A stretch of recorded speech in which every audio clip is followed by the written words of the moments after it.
आधारवड आधारवड या कार्यक्रमाच्या निमित्तानं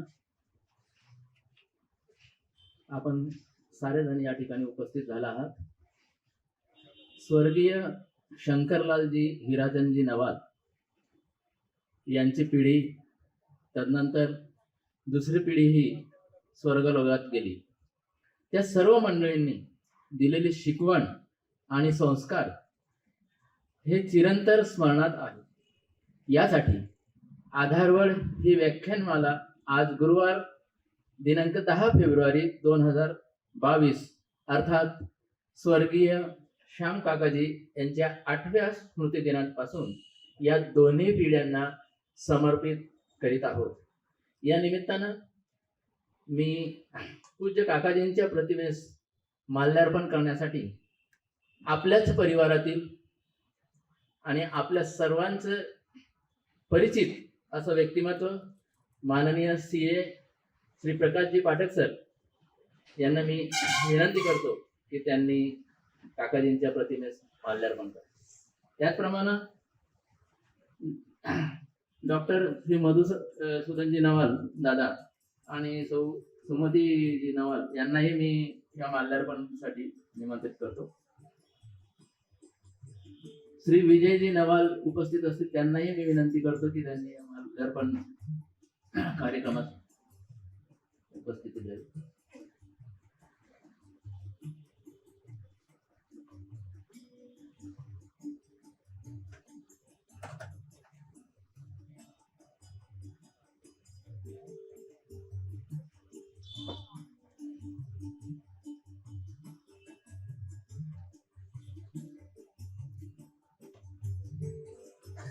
यानंतर स्वर्गीय काकाजींच्या स्मृतीनिमित्तानं आणि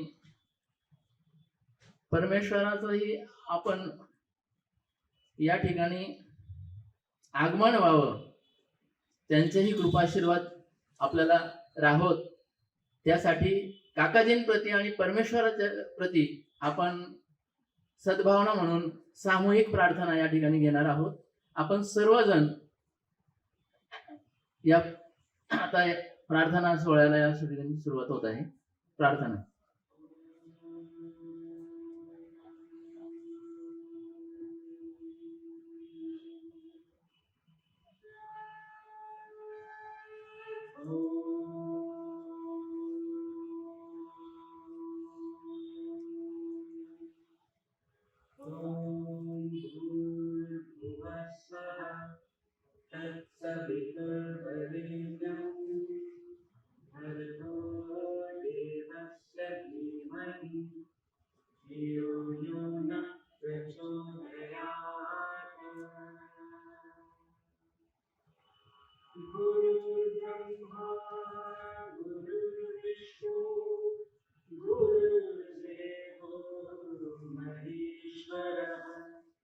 गुरु साक्षात् परब्रह्म तस्मै श्री गुरुवे नमः. ओम नमः शिवाय. ओम नमः शिवाय.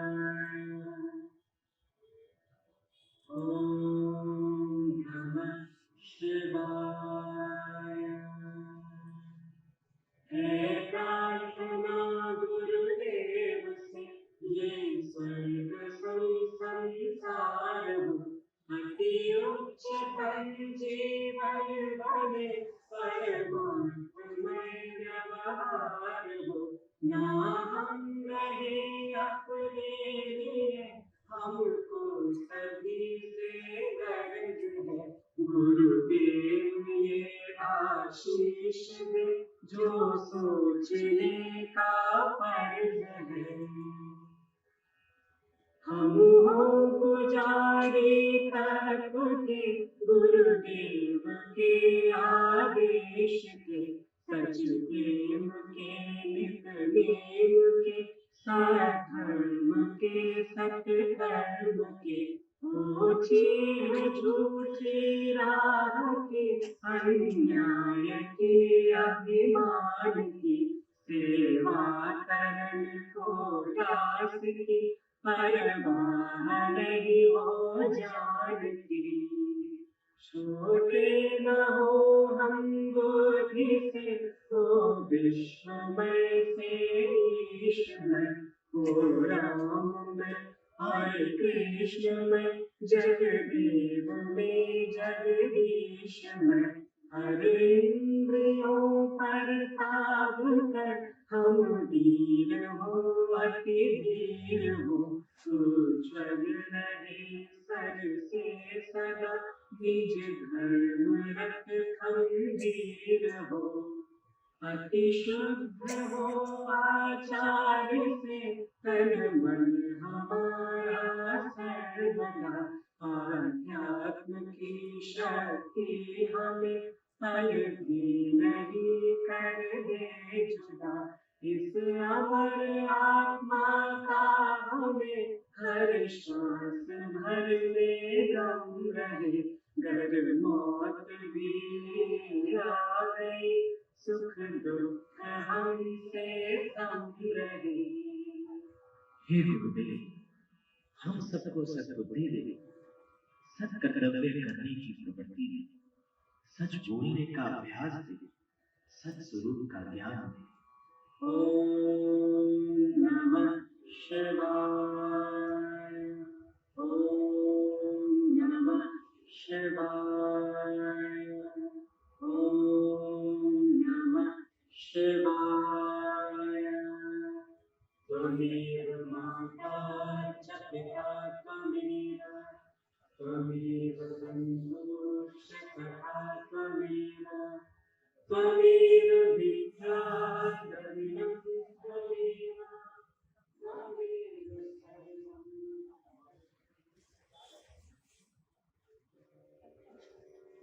तेरा मंगल, तेरा मंगल, तेरा मंगल होए रे। सबका मंगल, सबका मंगल, सबका मंगल होए रे।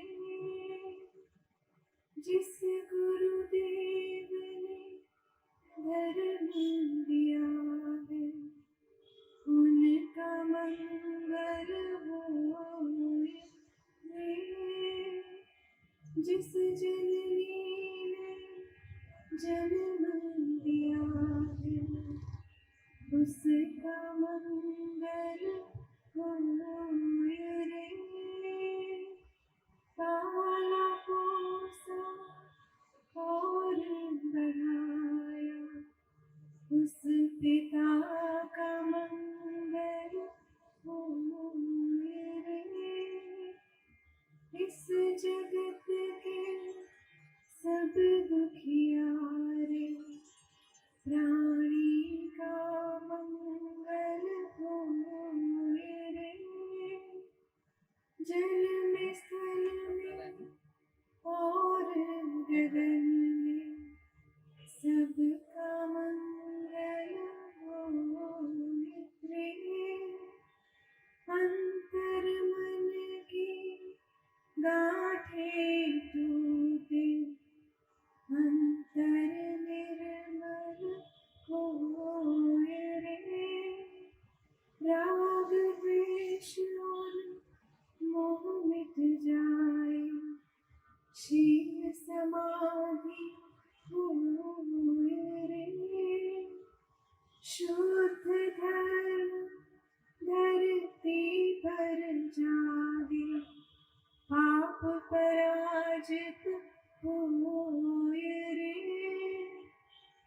इस धरती के तरतिन में, कण कण में धर्म समोए रे। शुद्ध धर्म जन जन में जागे, घर घर शांति समोए रे।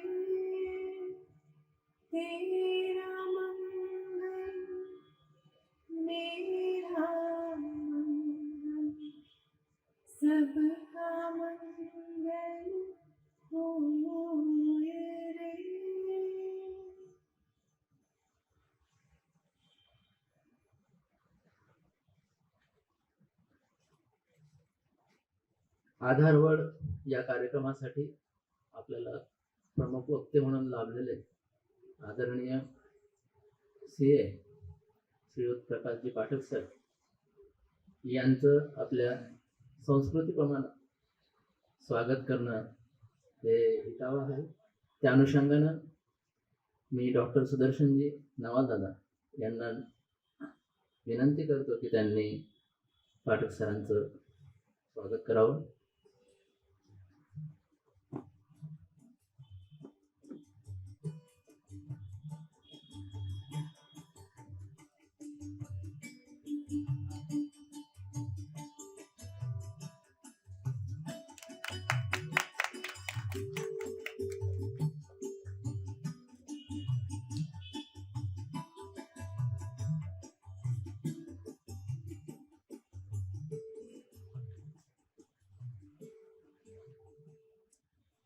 आधारवड हा कार्यक्रम आणि या कार्यक्रमाचं स्वरूप, या कार्यक्रमाचं महत्त्व आणि संस्कार आणि शिकवण ही नेमकी यांची सांगड कशी घालता येईल या अनुषंगानं मी आदरणीय सुशील भाऊ यांना प्रास्ताविकासाठी निमंत्रित करतो. सुशील भाऊ.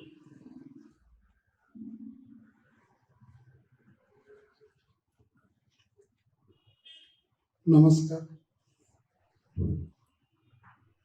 पूज्य जीजी, दादाजी, बड़ा भाऊ, बड़ी भाई, छोटे भाई जी, बड़ी भाई, डॉक्टर भाई जी, डॉक्टर बड़ी भाई, भाऊ आणि आई या सर्वांना मी वंदन करतो. पूज्य भाऊंची आज 8वी पुण्यतिथी. आपल्या पहिल्या आणि दुसऱ्या पिढीतील कोणीही व्यक्ती शरीर रूपाने आपल्यात नाही, मात्र त्यांनी दिलेले संस्कार, शिकवण, एकत्र कुटुंबातील मान मर्यादा याच बरोबर ज्या वेळेला कुटुंब विभक्त होत होते त्यावेळेला एकत्र कुटुंब पद्धतीसाठी या सर्वांनी आपापल्या परीने जे त्याग केले, त्यांनी जी आपल्याला शिकवण दिली, या सगळ्या गोष्टी आपल्या सोबतच आहेत. याचबरोबर तोच वारसा 4थ्या पिढीपर्यंत आता पोहोचला आहे आणि 5वी पिढी उदयास आलेली आहे.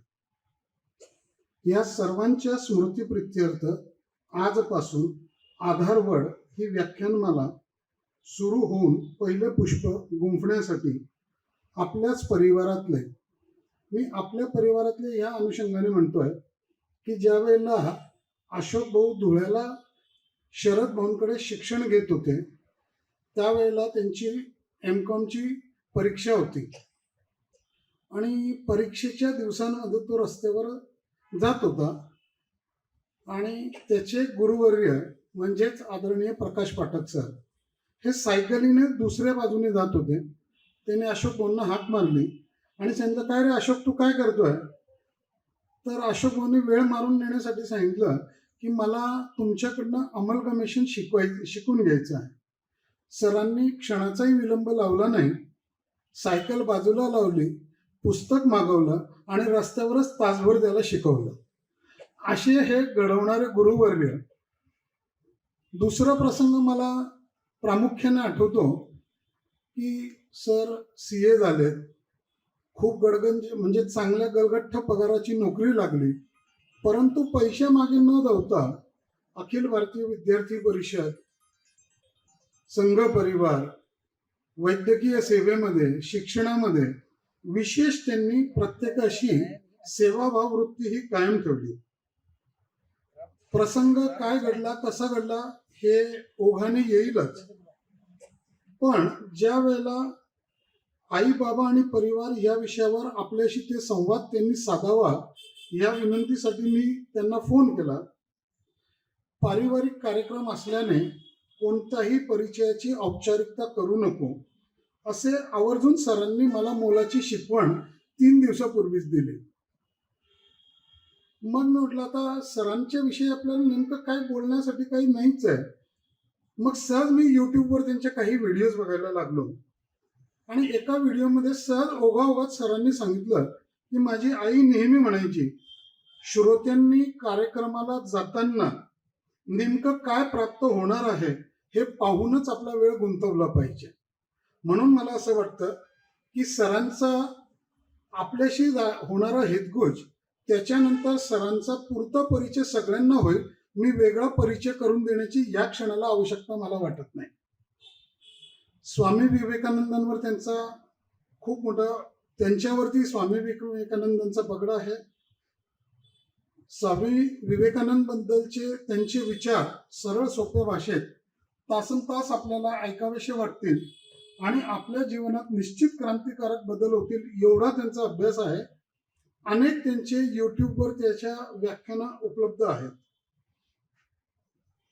आज आपलं प्राचीन वैभव स्मरण करून देण्यासाठी भूतकाळाच्या पायावर भविष्याची उभारणी होत असते हे निश्चित सत्य आहे. जीवनाचे आधारभूत घटक समजून सांगण्याकरिता मी आदरणीय प्रकाश पाठक सरांना आमंत्रित करतो आणि माझ्या प्रास्ताविकाला विराम देतो. धन्यवाद.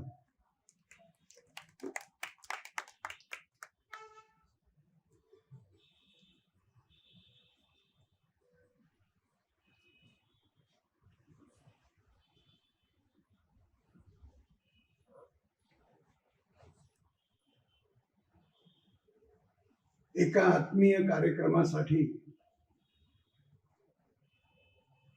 कुटुंब वत्सलतेने ज्यांनी मला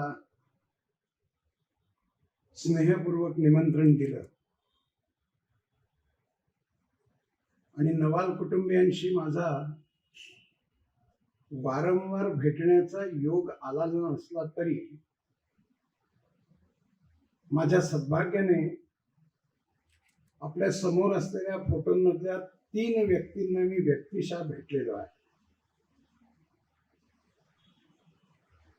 आणि त्यामुळं या घराशी माझा एक ऋणानुबंध आहे. कार्यक्रमाला जेव्हा मला सांगितलं की असा 10 तारखेला 8वा स्मृतिदिन आहे आणि आधारवर या संकल्पनेखाली आम्ही कौटुंबिक मंडळी एकत्र येणार आहोत. मला थोडी कल्पना घराची होती अशा अर्थानं की एकत्र कुटुंब, घर कसं वाढलं, जुनं जे काही ऐकलेलं होतं माझ्या कॉलेज जीवनापासून. माझे सन्मित्र जे त्यावेळी अंमळनेरला होते, रवींद्र दहाड, नेहमी सांगतो याला आता 50 वर्ष साधारण झाली आहेत. तेव्हा मी जळगावला काही निमित्तानं येणं केलं तर अशा कुटुंबांमध्ये वडीलधाऱ्यांना नमस्कार करायला जाण्याची आपली एक पूर्व परंपरा असे आणि मित्र सहज म्हणत असत की आपण 2 ठिकाणी जाऊयास. कालखंडात खूप फरक झाला, आता कुठे जायचंय, वेळ घेतली आहे का वगैरे वगैरे अशी नवीन आता एक पद्धत आहे. तसं काही त्यावेळी नव्हतं आणि घरात गेल्यावर तर असं वाटायचं की आपल्याला पुन्हा एकदा या घरात येता आलं तर जास्त चांगलं होतं. असं नातं ज्या घराशी माझं बांधलं गेलं त्यांच्या स्मृतिदिनानिमित्त होणाऱ्या कार्यक्रमात मला काही विचार मांडायला येता येणं हा माझ्यासाठी त्यांचा आशीर्वाद आहे आणि मी फार मनापासून म्हणतो. भाषण करायला जाता येणं, आपण एखादा आपला विषय मांडणं याची खरं म्हणजे मला सवय आहे. पण फार थोडे कौटुंबिक प्रसंग असे असतात की ज्यावेळी मनुष्य नकळत भावुक होत, कारण जुन्या स्मृती त्याच्या अंतःपटलावर ज्या असतात ना त्या सहजगत्या अशा वर येतात. तुमच्या आमच्या समाजाचं एक विलोभनीय वैशिष्ट्य, विशेषतः जे 90च्या दशकानंतर थोडं कमी होत चाललं, सुदैवानं ते टिकवून ठेवणारी मंडळी आहेत. आधार वडाच्याच भाषेत बोलायचं तर ज्या पारंब्या त्या मंडळींनी सोडल्या त्या आता पुन्हा मूळ धरून उभ्या आहेत. ते वडाचं वैशिष्ट्य असतं की ती वरून अशी खाली येते आणि पुन्हा जमिनीला जाते आणि तिथेच एक वेगळी फांदी तयार होऊन तिचा वृक्ष तयार होतो. आणि म्हणून सर्वसाधारणपणे वडाच्या झाडाचं आयुष्य किंवा वडाचं झाड जेव्हा रस्ते मोठे करताना काढण्याचा प्रसंग येतो ते सगळ्यात कठीण गोष्ट असते. घट्ट मातीशी नातं असलेलं नवीन नातं निर्माण करणारं आणि नात्याशिवाय आयुष्यात दुसरं काही नसतं अशी नात्याची वीण करणारी माणसं हीच आधारवडासारखे काम करतात. हे तीनही पैलू त्यांच्यात लागतात. आणि असं जे जीवन प्रत्यक्षात तुमच्या आमच्या सगळ्यांच्या कमी अधिक प्रमाणात वाट्याला आलं त्याचा जरा या निमित्तानं उहापोह घ्यावा. विशेषतः वर्तमान पिढीकडे आपल्या पाहण्याच्या दृष्टिकोनाचाही घ्यावा. आणि आपलं समाज जीवन कशामुळे विकसित होत होतं, कशामुळे सुदृढ होत होतं, का त्याला समाज जीवनामध्ये बलदंडता प्राप्त होत होती, आर्थिक स्थिती कोणतीही असली तरी त्यांना संपन्नता मिळाली असं सहजगत्या म्हटलं जात होतं, हे त्या समाज जीवनामध्ये का घडत होत, एक कसं घडत होत आणि वर्तमानामध्ये त्याची असलेली स्थिती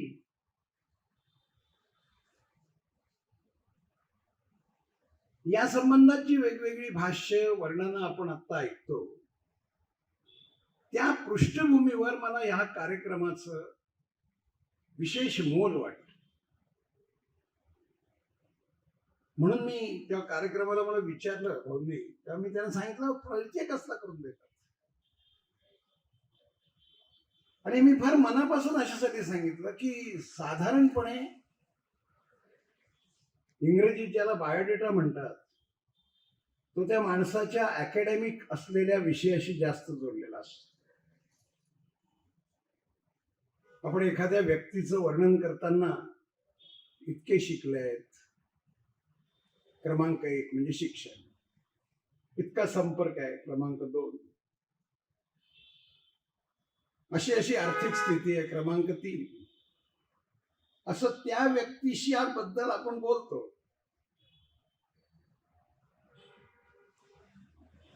पण मी परवाच एका कार्यक्रमामध्ये लताजींवर बोललो.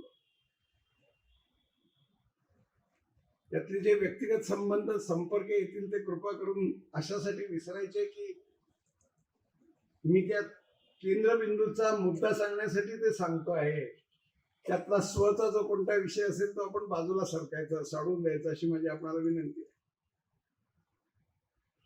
स्वातंत्र्यवीर सावरकरांच्या कार्यक्रमामध्ये अनेक गाण्यांवरचं निरूपण मला हृदयनाथ मंगेशकरांबरोबर करता आलं, तर माझा भाग्य योग. आणि म्हणून मी 2-3 आठवणी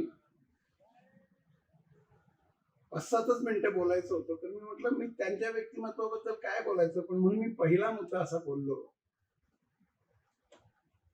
आणि मला सुदैवानं त्याच मुद्द्यावर परवाच्या दिवशी येणारा प्रत्येक फोन त्या मुद्द्याच्या भोवती होता ज्याचा आपल्या आजच्या कार्यक्रमाशी संबंध आहे.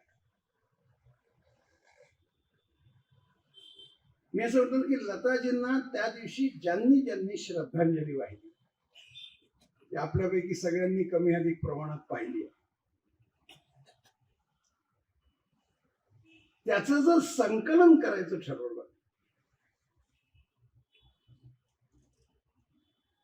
तर मी असं संकलन करीन की त्या शालीन होत्या, त्या साध्या होत्या, त्या काळजी घेणाऱ्या होत्या आणि एखाद्या व्यक्तीला निमंत्रण दिल्यानंतर ती व्यक्ती नकळत त्या व्यक्तीच्या नकळत त्यांच्या कुटुंबातील सहज सदस्य होईल असं त्यांचं वागणं होतं. मला माझा एक मित्र असं म्हणाला की तुम्ही लताजींच्या गाण्याविषयी एकही वाक्य बोललं नाही. म्हटलं गाण्याविषयी बोलायचं असेल तर ते स्वतंत्ररित्या बोलता येईल, त्याचा मोठा कार्यक्रम करता येईल, त्याची वेगळी एक रागदारी साजरी करता येईल. पण हे मी जे बोललो हे मी नाही बोललो, म्हटलं मी संकलन केलेलं बोललो. आणि मला त्या 5-7 मिनिटात मी कोणाचं संकलन केलं हे बोलू शकलो नाही. पण त्याने मला प्रश्न विचारल्यावर मी सांगितलं की पंडित व्यासांनी त्यांच्या वडिलांची आठवण सांगितली. आणि मग मी त्याला हे जे मी 4 पैलू मांडले, शालीनता, नम्रता, सहजता, साधेपणा, कुटुंबाशी जोडून घेण्याचा असलेला स्वभाव, आणि येणारी व्यक्ती न कळत त्या कुटुंबाची सदस्य होईल, भेटणार नाही पण एक नातं तयार होईल. म्हणून मी मगाशी एक शब्द वापरला, एक वीण बांधली जाईल नात्याची, अशी त्या काळजी घेत असतात. माणूस मानसिक गुणांनी लक्षात राहतो आणि जिवंतपणी माणसाला बौद्धिक गुणाने ओळखण्याची आम्ही काहीतरी चूक करतो. मी चूक करतो हे सगळ्या बुद्धिवान मंडळींची क्षमा मागून वाक्य विचारतोय. व्यक्तीचं असेसमेंट त्याच्या बुद्धीपेक्षा त्याच्या मनाशी आहे.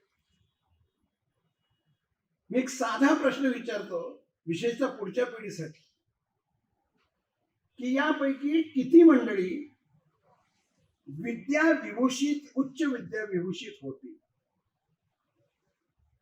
मला सगळ्यांची काही अकॅडमिक क्वालिफिकेशन माहिती नाही आहेत. वर्तमानामध्ये उच्च विद्या विभूषित ही जी इंटेलेक्च्युअल क्वालिटी आहे ती महत्वाची आहे. बुद्धी संपन्नता, ज्ञान संपन्नता, ज्ञान वैभव, स्पर्धेच्या जगामध्ये टिकून राहण्यासाठी अधिकाधिक प्राप्त करून घेण्याची असलेली इच्छा. माझा आवडता शब्द आहे की अतृप्त ज्ञान लालसा ही अथक परिश्रमानं प्राप्त करायची असते. पण मानवी जीवन हे त्या भोवती बांधलेलं नसतं. मानवी जीवनाचं जे इव्हॅल्युएशन आहे,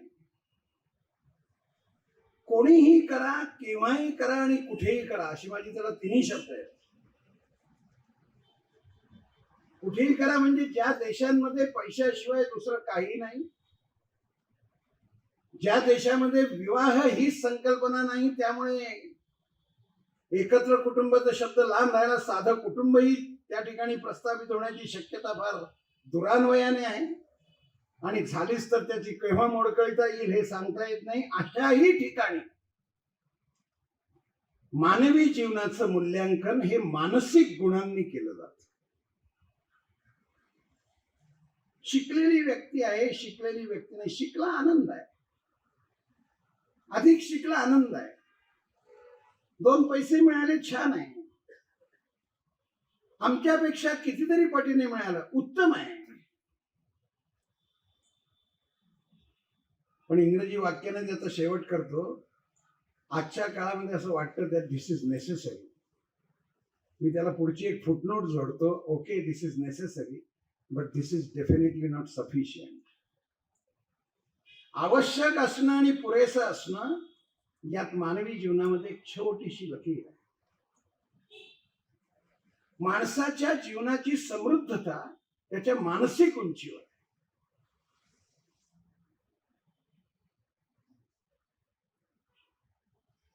या एकाच वाक्यावर फक्त प्रदीर्घरित्या वेगवेगळ्या देशातल्या मान्यवरांची उदाहरणं घेऊन सांगता येऊ शकतं. आणि मी वेगवेगळ्या देशातला हा शब्दप्रयोग अशासाठी करतोय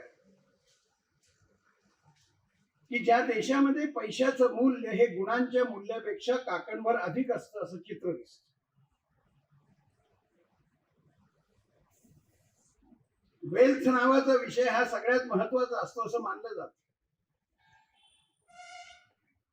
म्हणजे शरीर प्रकृतीचं महत्व सांगायचं असेल तर इंग्रजीमध्ये असं म्हणतात ना की health is wealth. If it is lost everything is lost. पण आपल्या परिभाषेत आपण असं म्हणतो की शरीर माध्यम खलु धर्म साधन. शरीराची बलदंडता मला काहीतरी दुसऱ्या करता करता येण्यासाठी ते सामर्थ्य मला दे, अशी भगवंताकडे प्रार्थना आहे.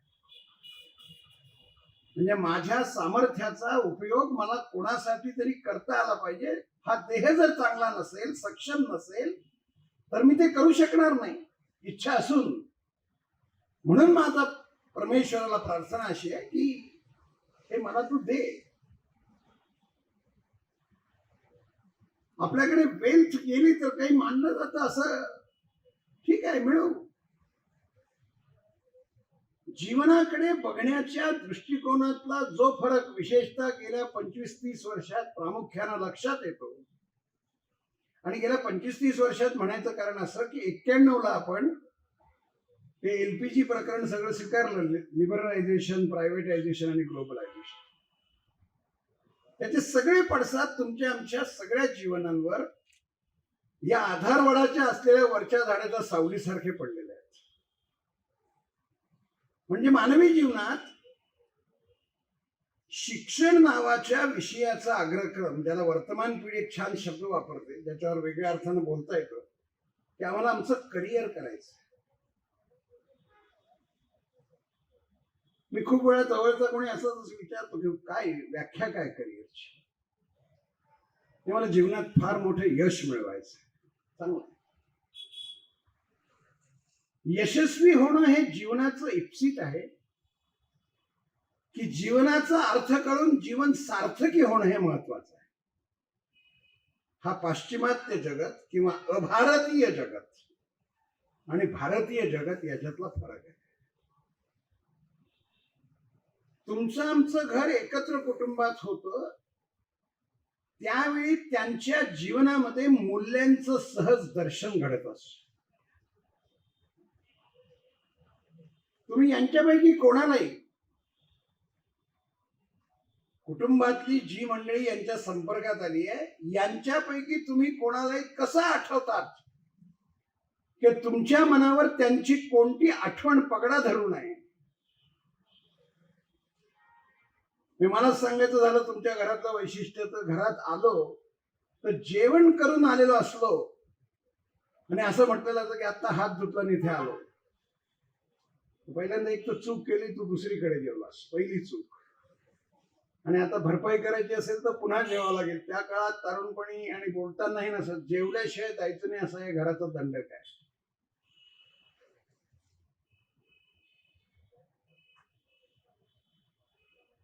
आणि हे उपचार म्हणून नव्हतं. जो मूलभूत ढाचा होता ना त्या जीवनाचा, तो होता सहज असलेलं इन्फॉर्मल नातं, अनौपचारिक संबंध. आता तुम्ही खरंच विचार करा की मी तसं म्हटलं तर नवाल कुटुंबात आता खूप वर्षांनी आलो, गॅप. अशोकची भेट होते, कुटुंबातल्या काही मंडळींची दुरून एखाद्या कार्यक्रमात भेट होते, काहींच्या विषयी ऐकलं जातं, उत्तम रीतीने काम करतायत असं. तरी सुद्धा जो धागा काही वर्षापूर्वी बांधला गेला तो आजही मनात टिकून आहे. किती मनात टिकून आहे, मी एकच वाक्य सांगतो. माझ्या सौभाग्याचे मला म्हणत होत्या, त्या नाशिकला परत न येऊ शकल्या, की मला कार्यक्रमाला येण्याची इच्छा आहे. अगत्यपूर्वक सांगितलं गेलं होतं, निमंत्रण होतं, हा भाग आलाय, पण मला कार्यक्रमाला येण्याची इच्छा आहे असं तिला वाटावं, कारण मी या घराविषयी तिच्याशी काहीतरी बोललेलो आहे. आणि म्हणून तिला वाटावं की नाही, आपल्या घरचा कार्यक्रम आहे, आपण जाऊ. याला मी अटॅचमेंट असं म्हणतो. असं घट्ट नातं, घट्ट वीण आणि संबंध असा होता की ज्याच्यात अनौपचारिकता होती, सहजता होती. आता जीवनामध्ये औपचारिकता वाढली आहे. व्यवहारात काही गोष्टी सांभाळायच्या असतात, इतकं तो बरोबर आहे. पण मी याचं गमतीशीर असं वर्णन करतो की माझ्या घरी कोणी आला, म्हणजे टीका आपल्यावर केलेली जास्त बरी असते, आणि बाहेरून कोणी दरवाजा वाजवला आणि मी दरवाजा उघडला आणि त्याने माझं नाव भेटायचंय मला असं, तर तो उंबरट्यातून आत येण्याच्या आधी साधारणपणे मी एक प्रश्न विचारतो, काय काम आहे. पु ल याचं वर्णन असं करत असत, बिना कामाचं जायचं नसतं असं तुम्हाला बहुतेक सांगायचं.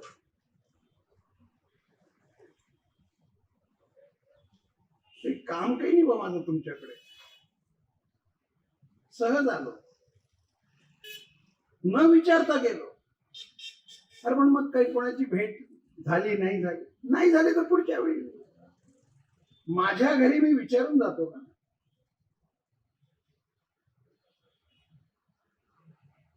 माझं हे घर आहे या शब्दाचा अर्थ या घराशी माझं एक नातं आहे.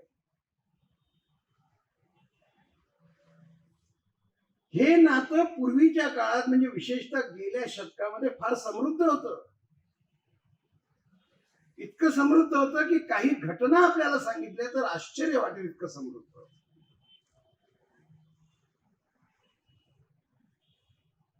जे वर्तमान काळामध्ये आपल्याला कमी झाल्याचं दिसतं. ही माणसं किती शिकलेली होती, आपल्यापेक्षा नक्की कमी शिकलेली होती. पण माझ्या वडिलांच्या भाषेत सांगतो, ते मला नेहमी सांगायचे की माझ्यापेक्षा 1000 पट पैसे तू मिळवायला लागला. आणि सुदैवानं किंवा कोणत्याही दुसऱ्या भाषेत त्याचं पुढे म्हणायचे की मला त्याचा आनंद आहे, परंतु त्यामुळे तू मोठा होतो असा तुझा समज असेल तर तो सगळ्यात मोठा गैरसमज आहे. आणि गणिताच्याच भाषेत बोलायचं झालं तर खरोखर 1000 पट नावाचा विषय जोडता येईल, कारण ते 30 रुपये महिन्याने निवृत्त झाले. पण जीवन नावाचा विषय सुख नावाच्या विषयाच्या ऐवजी आनंद नावाच्या विषयाशी जोडलेला होता. जेव्हा जीवन नावाचा विषय हा सुख नावाच्या विषयाशी जोडलेला असतो तेव्हा तो वस्तूशी जोडलेला असतो. आणि वस्तू नावाचा विषय मानवी जीवनात कधीही तुम्हाला तृप्त करत नाही. असं उदाहरण सांगायला हरकत नाही. म्हणजे जगातले करोडपतींची नावं घेतली, म्हणजे मधली नावं घेतलीच नाही, आणि वेगवेगळ्या कालखंडातली घेतली. म्हणजे इथे जर संगणकाच्या परिभाषेतली तरुण मंडळी संख्येने कमी असते तरी त्यांना सांगायला पाहिजे, Bill Gates was satisfied only after formation of Bill Gate foundation, the money of which has been utilised for the purpose of medical issues. हे मी वर्तमानातलं उदाहरण सांगतो. रॉकफेलर भेटला होता विवेकानंदांना तेव्हा काय झालं होतं तिथपासून वॉरेन बफे जो शेअर मधला सगळ्यात मोठा आहे, म्हणजे वर्तमानातली नाव मी का सांगतोय, ही प्रोसेस ऑफ थिंकिंग बदलत नाही. हा मला सांगण्याचा मुद्दा हा आहे की कितीही जुनी असू द्या, त्यात बदल होईल. परिस्थितीनुसार बदल हा जीवनाचा गाभा आहे, पण परिस्थितीनुसार आत्म्याचा बदल हा जीवनाचा गाभा नाही. म्हणजे काय, मी अगदी छोटं उदाहरण घेतो, म्हणजे मोठी वाक्य छोट्या उदाहरणाने जास्त बोलकी होतं. पूर्वी जेवायला गेलो, फार पूर्वी, तर पाठीमागे पाट असायचा, पुढे पाट असायचा. कोणी जाड असेल तर त्याच्यासाठी चौरंग असायचा, जास्त वाकायला लागू नये जेवताना म्हणून. स्वतः पाटावर बसलेला असायचं वगैरे वगैरे. ही जेवणाची पद्धत टप्प्याटप्प्याने बदलत गेली. मग तो पुढचा पाठ गेला, मागचा पाठ गेला, मग बसताच येणार पाटावर, मग आता खालीच बसता येत नाही. मग खुर्चीवर बसायला सुरुवात झाली, मग आपण डायनिंग टेबलवर जेवायला लागलो. घाई नावाचा विषय आपल्याला एखाद्या असा चिकटला की आता बसूनही जेवायला सवड नाही, मग उभ्याने जेवायला लागलो वगैरे वगैरे. त्याचं काही वर्णन करायला नको. हा बदल आहे, गरजेनुसार आहे. एखाद्याला बसताच येणार नसेल, त्याचा ऍक्सिडेंट झाला, व्हीलचेअरवर आहे, तर त्याला ज्या पद्धतीने जेवू घालता येईल त्या पद्धतीने आपण घालतो. उत्तम अवस्था ती नाही, परंतु पर्याय नाही. या कोणत्याही परिस्थितीत आपल्या तत्वचिंतनानं दोन आत्म्यांची सूत्र घालवली नाहीत. कोणती?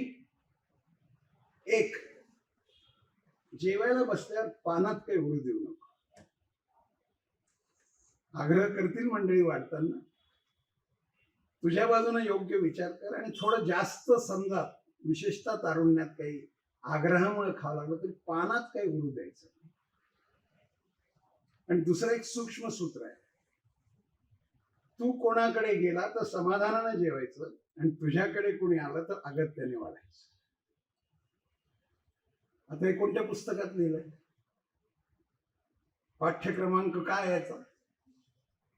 आणि मी तुम्हाला समोर बसलेल्यांच्या बाबतीमध्ये ज्यांच्याकडे मला असा अनुभव आलाय अशी मंडळी माझ्या समोर आता इथे बसलेली आहेत.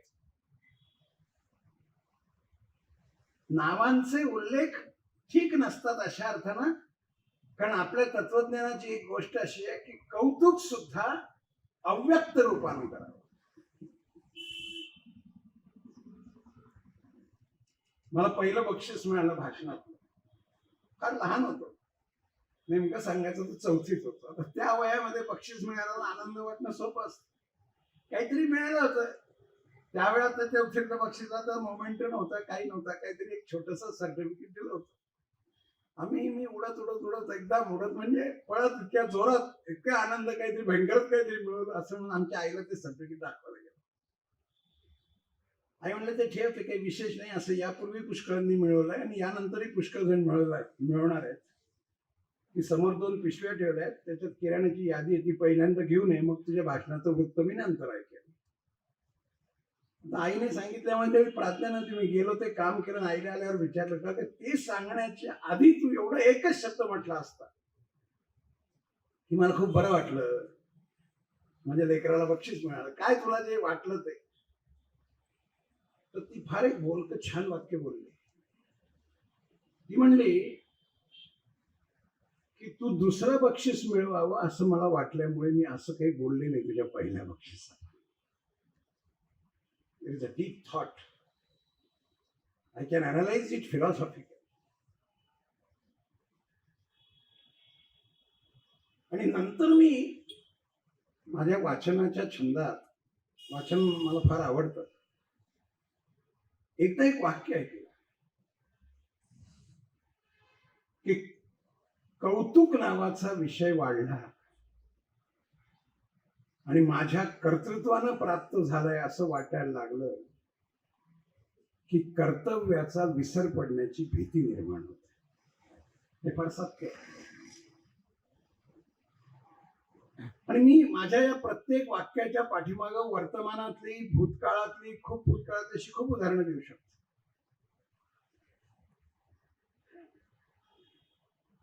सचिन तेंडुलकर एकदा, मला नेमके रन सांगता येणार नाही, पण 70च्या रनच्या आसपास काहीतरी रन करून आउट झाला. आणि त्या दिवशी रात्री तर त्यांचे गुरुजी जे आहे रमाकांत आचरेकर, त्यांना द्रोणाचार्य पुरस्कार नंतर सरकारनं दिला होता, त्यांच्याशी फोनवर बोलला. ही सचिन तेंडुलकरनं स्वतः सांगितलेली आठवण आहे, मी श्रोतृवर्गात बसलेला असताना ऐकलेली आहे, शिवाजी पार्कच्या मैदानावर. सचिन म्हणाला, मी मुद्दाहून आरेतुरे असा उल्लेख करतोय, मोठे आहेत ते, माझा सुदैवानं कौटुंबिक स्नेह राहिला, कारण त्यांचे वडील रोहिया कॉलेजला मराठीचे प्राध्यापक होते, की मी रमाकांत आचरेकरांना फोन केला.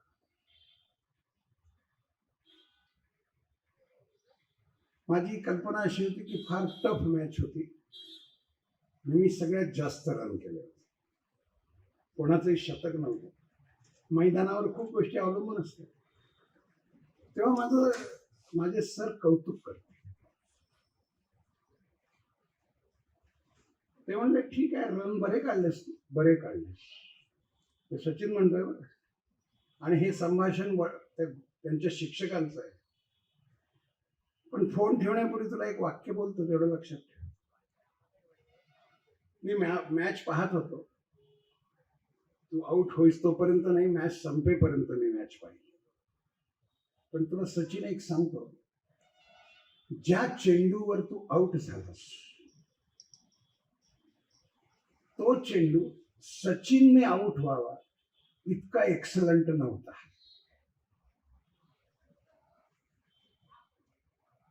व्यासपीठावर रमाकांत आचरेकर बसलेले होते आणि सचिन त्यांची आठवण सांगत. जगाच्या पाठीवरच्या उत्तम असलेल्या क्रिकेट नावाच्या विषयामध्ये विश्वाला गवसणी घालण्याची ताकद असलेला एक शिष्य कौतुक नावाच्या विषयापासून दूर ठेवला जातो. ही जेव्हा गुरु काळजी घेतो तेव्हा आकाशातली झेप गरुडासारखी घेता येते, नाहीतर ती पोपटासारखी होते. ही पिढी आपण आकाशामध्ये गरुडांसारखं झेप घ्यावी म्हणून वागली. आपल्याला असं वाटतं की या पिढीने कुठे झेप घेतली. आपल्याला याचा अर्थ इथे बसलेले असं कृपा करून धरू नका. समाजात वाटतात का तुम्ही किती शिकले. Does educational qualification means that you are the only person you can be said to be a best one? Doctor Abdul कलामांच्या अध्यक्षतेखाली व्हाईस चान्सलरची निवड व्हायची होती. 2004 सालच्या घटनेचा मी उल्लेख करतो.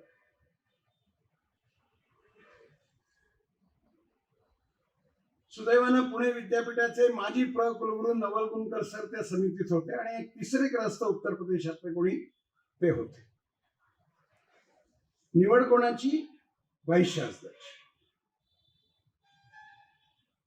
प्रत्येकाने ते काय जे पहिला मुद्दा म्हणजे बायोडेटा काय काय रिसर्च काय केला अमुक अमुक अमुक म्हणजे ते वाढ. ओके, तुम्हाला विद्यार्थ्यांविषयी काय करावं असं वाटतं? विजन अबाउट द युनिव्हर्सिटी असा विषय झाला आणि डॉक्टर कलाम असं म्हणाले की मला या तिघांना उद्या पुन्हा एकदा भेटायचं आहे, तोपर्यंत आपण इंटरव्ह्यू जरा पोस्टपोन करू. हे प्रत्यक्ष घडलेलं आहे आणि मी वर्षाचा उल्लेख करून सांगतोय. ते अन्य दोघं जण म्हटले आता काय मग कोणाचं करिअर तुम्ही बघितलंय? ते म्हणले मी करिअर बघितलं, व्हिजन बघितली, पण मला यांचं कोणाचं कॅरेक्टर समजलं नाही. तर कॅरेक्टर काही बाहेर येतच नाहीये. बोलण्यात येईल, लगेच लक्षात येईल अशी शक्यता फार कमी आहे. तर पुन्हा तो इंटरव्ह्यू आहे.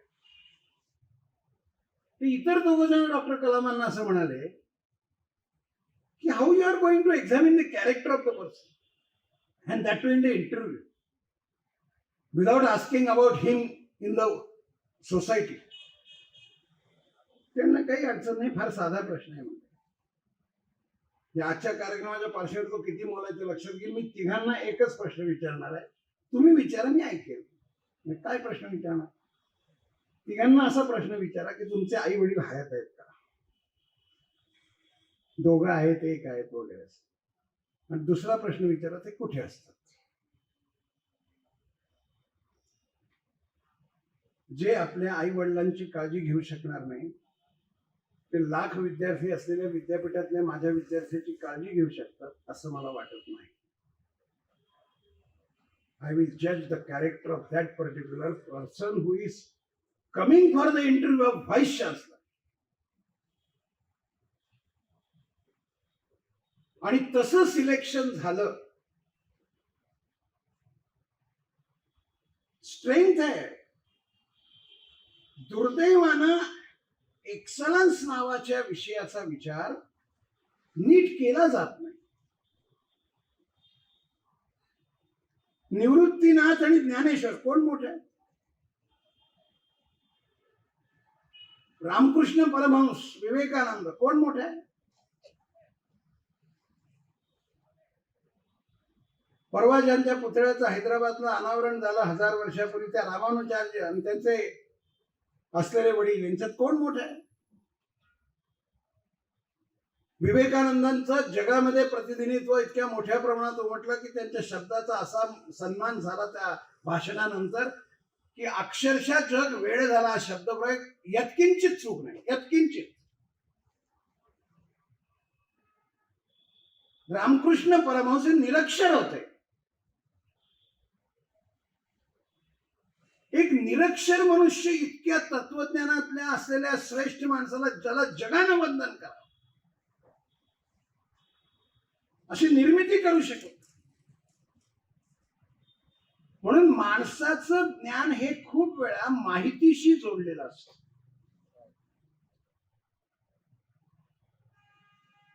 आपल्याकडे इंटलेक्च्युअल लेवलचे 4 प्रकार सांगितले. मी आता कोणाला विचारलं, जसं आता विवेकानंदांवर बोलायचं, मी युट्यूब टाकतो, मला मिळेल माहिती, मिळेल, आहे ती उपयुक्त आहे, ते टाळायचं नाही, ते बाजूला नाही सारायचं. पण जेवताना भाजीपोळी किती घ्यायची आणि मीठ आणि चटणी किती तोंडी लावायची याचं तारतम्य सगळी मंडळी जेवताना ठेवतात आणि तसंच जेवण करतात.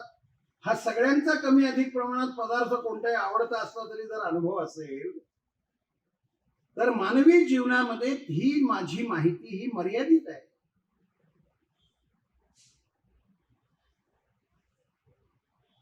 मी इतिहास शिकवतोय आणि मी लढाई शिकवतोय सिंहगड जिंकल्याची. इथे तानाजीला मृत्यू आला, मी त्या मुलावर काय बिंबवायचं आहे? लढाई बिंबवायची आहे की माझं कर्तव्य हे माझ्या घरातल्या आनंदाच्या क्षणापेक्षा जास्त मोठं असतं हे बिंबवायचं आहे. तानाजीचं लढवय्य पण बिंबवायचं आहे का? मग एखादा मुलगा असाही प्रश्न विचारेल की इतका मोठा लढवय्या होता मग मारला गेला तो. लढाईच्या व्याख्येमध्ये हे इंटलेक्च्युअल कपॅसिटीत नेहमी हा एक मोठा फरक होतो. म्हणून आपल्याकडे इन्फॉर्मेशनला कधी नॉलेज म्हटलेलं नाही. हे तुम्ही अगदी बारकाईने लक्षात घ्या. हा पहिला टप्पा आहे. आपल्याला मिळणारी माहिती ही इन्फॉर्मेशन आहे. मग दुसरा टप्पा असतो नॉलेज. नॉलेज या शब्दाचा इंग्रजीतला अर्थ वेगळा आहे आणि आपल्याकडे नॉलेज या शब्दाला पुष्कळ प्रतिशब्द आहेत. नॉलेज याचं सर्वसाधारण मराठी भाषांतर तुम्ही आम्ही करतो ते ज्ञान आहे. आणि ज्ञान या शब्दाची आपल्याकडे जुन्या ग्रंथांमध्ये केलेली व्याख्या ऐकली तर आपल्याला आश्चर्य वाटेल. पोटासाठी जे प्राप्त करावं लागतं, मी चार्टर्ड अकाउंटंट आहे, प्रॅक्टिस करतो म्हणजे मी पोटासाठी पैसे कमवतो, चांगल्या मार्गाने कमवण्याचा प्रयत्न करतो, मला संस्कार तसे आहेत म्हणून तसा प्रयत्न करतो, किती जमतं किती नाही हा जगाला पाहण्याचा विषय आहे. परंतु मी तो प्रयत्न करतो तो पोटासाठी करतो, त्याला ज्ञान म्हणत नाही, त्याला कुविद्या म्हणतात. पु ल देशपांडेंचं एक अप्रतिम वाक्य आहे की प्रत्येकाला परमेश्वरानं पोट दिलेलं आहे आणि त्या पोटाच्या बरोबर असलेलं मात्र त्याचं हृदय जे आहे हे त्या पोटाच्या वर आहे. जीवनामध्ये मला माझ्या पोटा करता, समृद्धी करता, पैशा करता, मालमत्ते करता, नावा करता, प्रतिष्ठे करता, पदा करता, प्रसिद्धी करता हे असलेले हव्यासाची बिंदू आहेत मानवी जीवनात. हे मला मिळवायचंय असं जेव्हा वाटतं तेव्हा ते ज्ञान कुविद्या असतं. वैदिक संस्कृतीमध्ये ज्ञानाला सुविद्या हा शब्द केव्हा प्राप्त होतो? जेव्हा ते आत्मज्ञान आहे. जगावं कसं? एक प्रश्न मी आपल्यापैकी सगळ्यांना एक मोकळेपणे विचारतो ज्याचं उत्तर तुम्हालाच तुमच्या घरी आज रात्री झोपल्यावर द्यायचंय. आपल्या गेल्यानंतर एक 50 वर्षांनी काय जो कालखंड गेला असेल आपल्याविषयी कोणी सेवाव्रती असा शब्द लिहिणार आहे का? आणि आपल्याला हा उगच लिहिला असं वाटतंय का? एका जाणकाराने असं म्हटलंय, मरताना माणसाला असं सांगितलं किती वय होतं बघ काय 82 वय होतं बा. त्याने फार छान सांगितलंय, तो किती वर्ष नंतर लक्षात राहतो हे त्याचं आयुष्य आहे. किती वर्ष जगला हे आपण उत्तर देतो, तो किती वर्ष लक्षात राहिला तो नॉलेज नाही ना लक्षात राहतो. 18,000 कोटी रुपयाची एअर इंडिया टाटांनी घेतली आणि त्या दिवशी जे पहिलं भाषण केलं त्या पहिल्या भाषणात ते असं म्हणतात की आमचा वैमानिक, आमचा क्रू आणि तुम्ही सगळे जे उद्या प्रवासासाठी येणार आहात त्यांच्या साह्याने या देशाकरता ही विमानाची असलेली सर्व्हिस मला चालवण्याची इच्छा आहे. आपण वाचलंय ते. त्याच्यात काय इंटेलेक्च्युअल वाक्य, काय पैशाचा संबंध आहे? माणसाची अटॅचमेंट ही प्रेमानं होते. जगाच्या पाठीवर अशी कुठलीही दुसरी शक्ती नाही जी माणसाला बांधून ठेवू शकते. थोड्या उंच स्वरामध्ये जिजाऊने असा शब्द उच्चारला ना, शुभा. इतिहासाचे जाणकार असं म्हणतात की त्यांचं पाऊल खाली पडत नसतं. एक पाऊल असं आहे आणि दुसरं आता टाकणार. अशा वेळी आईने असा हाक मारला, शिवबा. काहीतरी जरब आहे, काहीतरी विचारायचं आहे, नुसती हाक नाही मारलेली. तर पाऊल टाकताना थपकट टाकत असत शिवाजी महाराज. हे मी भावनिक वर्णन करत नाही. मी अत्यंत जाणकारांकडून, म्हणजे आपल्याला नावं सांगायला हरकत नाही, गोनी दांडेकर, सेतू माधवराव पगडी, बाबासाहेब पुरंदरे यांच्या मुखातून ऐकलेलं आहे, जे याचे अभ्यासक आहेत. अशी एक मानसिक जरब नॉलेज मध्ये येत नाही. म्हणून तिसरी पायरी असते विजडम. मी डॉक्टर आहे, चांगलं आहे. तुझं ज्ञान दुसऱ्याचं दुःख कमी करण्याच्या प्रयत्नासाठी वापरलं आणि असा प्रयत्न करण्याची मला कोणीतरी संधी दिली, त्याच्या पोटी नतमस्तक आहे, असं जो म्हणतो तो डॉक्टर. आपण कोणाला विचारलं डॉक्टर कसं आहे, नाही ते हुशार आहे बुवा, पण ते वागतील कसं ते नाही सांगता येत. ते पुढचं वाक्य बोलायची गरज नसते. पुढचं वाक्य मानसिक आहे, पहिलं वाक्य इंटेलेक्च्युअल. हुशार आहे, खूप शिकलेलं, इतक्या डिग्री आहेत आपल्याला माहिती नाही, इतक्या पाठच होत नाही, इतके लांबलचक डिग्री आहे. इव्हॅल्युएशन नाही. आणि आपल्या संस्कृतीमध्ये यांच्याशी जोडलेला मी चौथा शब्द वापरतो, ही माणसं डिव्हाइन विजडमने वागत होती. It is the information, then the knowledge, then the wisdom and then the divine wisdom. माणसं मोठी केव्हा होतात? एकत्र कुटुंबामध्ये मोठी होतात. या शब्दाचा अर्थ ती मूल्याने जगतात. म्हणजे एकदा माझ्याकडनं अशी गडबड झाली की माझ्या एका मित्राचा माझ्या मावस भावाशी परिचय करून देताना मी असं म्हणालो, हा माझा मावस भाऊ, जी वस्तुस्थिती होती. माझ्यापेक्षा 4-5 वर्षांनी मोठा, बाकी परिचय सांगितला. त्या दिवशी गडबड अशी झाली की तो माझ्याशी बोलायच ना. आम्ही खेळत होतो, म्हणजे मला नाही खेळायचं, निघून गेला. काय झालं असेल कंटाळा, संध्याकाळपर्यंत बोलत नव्हता. म्हणजे काय झालं बायाला? आमच्या आईला सांगितलं, विचार बा काही माझं काही चुकलं का बरं हा माझ्याशी बोलतच नाही, मी हाक मारला तरी बोलत नव्हता. मग संध्याकाळच्या वेळी दिवा लागल्यानंतर बसलेला असताना तो असं म्हणाला, मला पहिल्यांदा प्रकाश कळलं की मी तुझा मावस भाऊ आहे. त्याला असं म्हणायचं होतं, सख्यापेक्षा फरक वाटतो का तुला? मावस शब्दानं तिसऱ्या माणसाला परिचय करून द्यावा असं तुला वाटल्यावर चुकलं माझं. अटॅचमेंट काय होती बघा. सगळे लेकरं माझी आहेत असं मानणं कठीण असतं. हा माझ्या भावाचा मुलगा आहे ना, त्याच्याकडे जास्त लक्ष दे असं मानणाऱ्या गृहिणीला भारतीय तत्वज्ञानामध्ये अन्नपूर्णा म्हणतात. शास्त्रामध्ये सुग्रण आणि अन्नपूर्णा या 2 शब्दात फरक आहे. उत्तम चविष्ट पदार्थ करणारी ही सुग्रण असते आणि काहीही नसताना भरल्या पेटानं दुसऱ्याला पाठवण्यासाठी जिद्द करून काही करण्याची तयारी असणारी अन्नपूर्णा असते.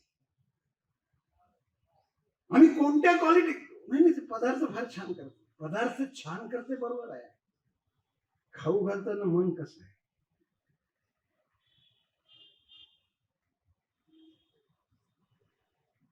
भारतीय मन कशात गुंतलंय? आणि हे केवळ भारतीय असं मानू नका. रोटरीच्या स्कॉलरशिपने मला ऑस्ट्रेलियाला जाण्याचा योग आला आणि तिथे क्लब मध्ये विद्यापीठात अशी काही भाषणं त्या 2 महिन्यात आयोजित केली आणि ती खूप त्या भाषणांना निमंत्रण फार आली. माझा असा मुक्काम तुमच्यासारख्याच असलेल्या कुटुंबांमध्ये वेगवेगळ्या ठिकाणी होत असतो. साधारण प्रत्येक कुटुंबात 2-3 दिवस राहायचं, मग दुसऱ्या कुटुंबात जायचं, असं ती एक्सचेंजची स्कीम होती. तर माझ्या स्वभावाने काय झालं की मी एके दिवशी त्यांना असं विचारलं की बा, वडील कुठे आहेत आपले? दिसत नाहीत घरात. आपण सहज विचारतो, तर म्हणजे वडील दवाखान्यात आहेत. किती दिवस झाले? झाले असतील 6-8 महिने. 6-8 महिने? तर मी असं एक्सप्रेशन तिथे काही देऊ शकत नव्हतो, त्यांच्याच घरात होतो. पण माझ्या स्वभावाप्रमाणे मी असं म्हटलं की त्यांना भेटायला जाता येईल. Is fine. मला काही उमदेच ना, म्हणजे काय बोलायचं हेच उमदे ना. 7-8 महिन्यापासून दवाखान्यात आहे, आपण भेटायला जायचं म्हणतो तर हे म्हणतात इज फाईन. आता यांना कसं काय पुढचा प्रश्न विचारायचा की मग घरी कसे नाहीत? फाईनचा मला कळलेला अर्थ एवढं, घरी पण कसं काय बोलायचं बा? तर मी म्हणालो की ठीक आहे, इज फाईन. मला संध्याकाळी जर घेऊन त्यांची भेट घेता आलं तर जरा मला बरं वाटेल. ते काहीशी अनिच्छेने तयार झाले. दादा पाहुणा म्हणतो घेऊन जाऊ, काय गाडीच द्यायची आहे. ठीक आहे, मला तुम्हाला काय सांगायचं त्याचा सबस्टन्स लक्षात घ्या. मी दवाखान्यात गेलो, मुद्दामून सांगतो, मी घरून चिक्कू घेऊन गेलो होतो. चिक्कू त्यांचाच होता. बाजारातून चिक्कू पैसे खर्च करून आणला नव्हतं. तिथल्या पटकन जायचं आणि पटकन यायचं काहीतरी द्यायचं. तर ते म्हणजे नो, हे दिस इज नॉट पॉसिबल. ते आमचं नर्स होम नाही म्हणतील. परत आणू बाबा, काय एवढं काय मोठा विशेष आहे, चिक्कू घेऊन जाय. नाही म्हटलं तर परत आणू. पॅरालिसिस झाला होता, भयंकर अर्धांगवायू होता. आणि त्यांच्यात एका वाक्यात सांगायचं म्हणजे स्वतःच्या अंगावरची माशी पण उडवता येत नव्हती. म्हणजे परिस्थिती लक्षात घ्या कशी होती. गिळताना त्रास होता वगैरे वगैरे. आपल्याकडे फार वार्धक्यामध्ये झाला, आपल्याकडची कोणतीही गृहिणी जी असते ती त्या चिक्कूवरची साल सहज त्या बाजूला करते, ते खाताना अडकू नये अशा अर्थाने. मऊ असलेला मधला चिक्कू जो असतो तो बी काढून अगदी बारीक तुकडे करून, दात नसले तरी वगैरे वगैरे वगैरे अशी त्याची जी काही रचना करता येईल तसं आम्ही तिथे डॉक्टरांच्या साह्याने, नर्सेसच्या साह्याने तसे तुकडे करून घेतो. आणि एका छोट्या टोकानं परवानगी असेल तर देतो, त्यांना गिळता येत नसेल, प्रॉब्लेम असेल तर सोडून द्या, नाही तर मग लिक्विड काही देता येतं का सांगा. नो म्हणले, तुम्ही त्यांना चिक्कू खाऊ शकता. You will surprise. मला काय सांगायचं लक्षात घ्या, मी फक्त चमच्यामध्ये असं चिक्कू उठवला आणि त्यांच्या तोंडात टाकला. त्यांना तो खाताही येत नव्हता. 2-1 मिनिटं तरी तो गिळायला वेळ लागला. मला वाटलं नको आपण फार आगाऊपणा करायला प्रकृती नावाच्या विषयामध्ये. तर त्यांच्या डोळ्यातून अशी भावना आली की एखादं आणखी फोड मिळाली तर चालेल, हे माझं जजमेंट होतं. आणि नर्स सुद्धा असे म्हणाले की he was never expressive in this fashion. म्हणजे आम्ही घालतो पण ते कधी असे कधी झाले नाही. याचं कारण माझे थोडे डोळे पाणावले होते त्यांच्या स्थितीकडे पाहून. डोळ्यात अश्रू होते का नाही, पण डोळे पाणावलेले असणं हा शब्दप्रयोग आपण ज्याला करतो तो लक्षात येतात. ते दुसरी बारीकशी फोड घेतली आणि त्यांना दिली. मित्रांनो, तुम्हाला काय सांगू, ते घळाघळा रडायला लागले. ज्यांच्याकडे मी उतरलो होतो ते आणि त्या nurse, during last 8 months there was not a drop of water in it. त्या स्वतः मुलाला सुद्धा असं वाटलं, काय व्हॉट इज एक्झॅक्टली हॅपन्ड.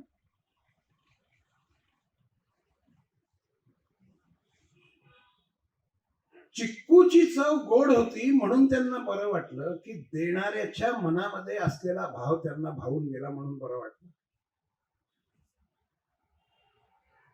चिक्कूचा गोडपणा ही त्याची इंटलेक्च्युअल क्वालिटी आहे.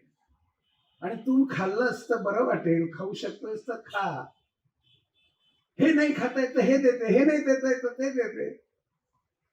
गोड नाही सांगितलं बरं अगोड देते. तांदूळ नाही सांगितलं आणखी काही देते. तिच्याजवळचे ऑप्शन संपत नाही. सॉलिड नाही सांगितलं लिक्विड देते. लिक्विड सुद्धा आता नाही सांगितलं कशात अडकण्याचे, काय आणखी रस द्यायचं असेल गाळून देते. थेंबर देते, पडक्यात गाळून देते. तिच्याजवळ ऑप्शन्स आहेतच. गृहिणी सेवा करते अशा अर्थाने मी तिच्याजवळचे ऑप्शन्स म्हणतो. त्याचा व्हिडिओ त्या रोटरीने काढला.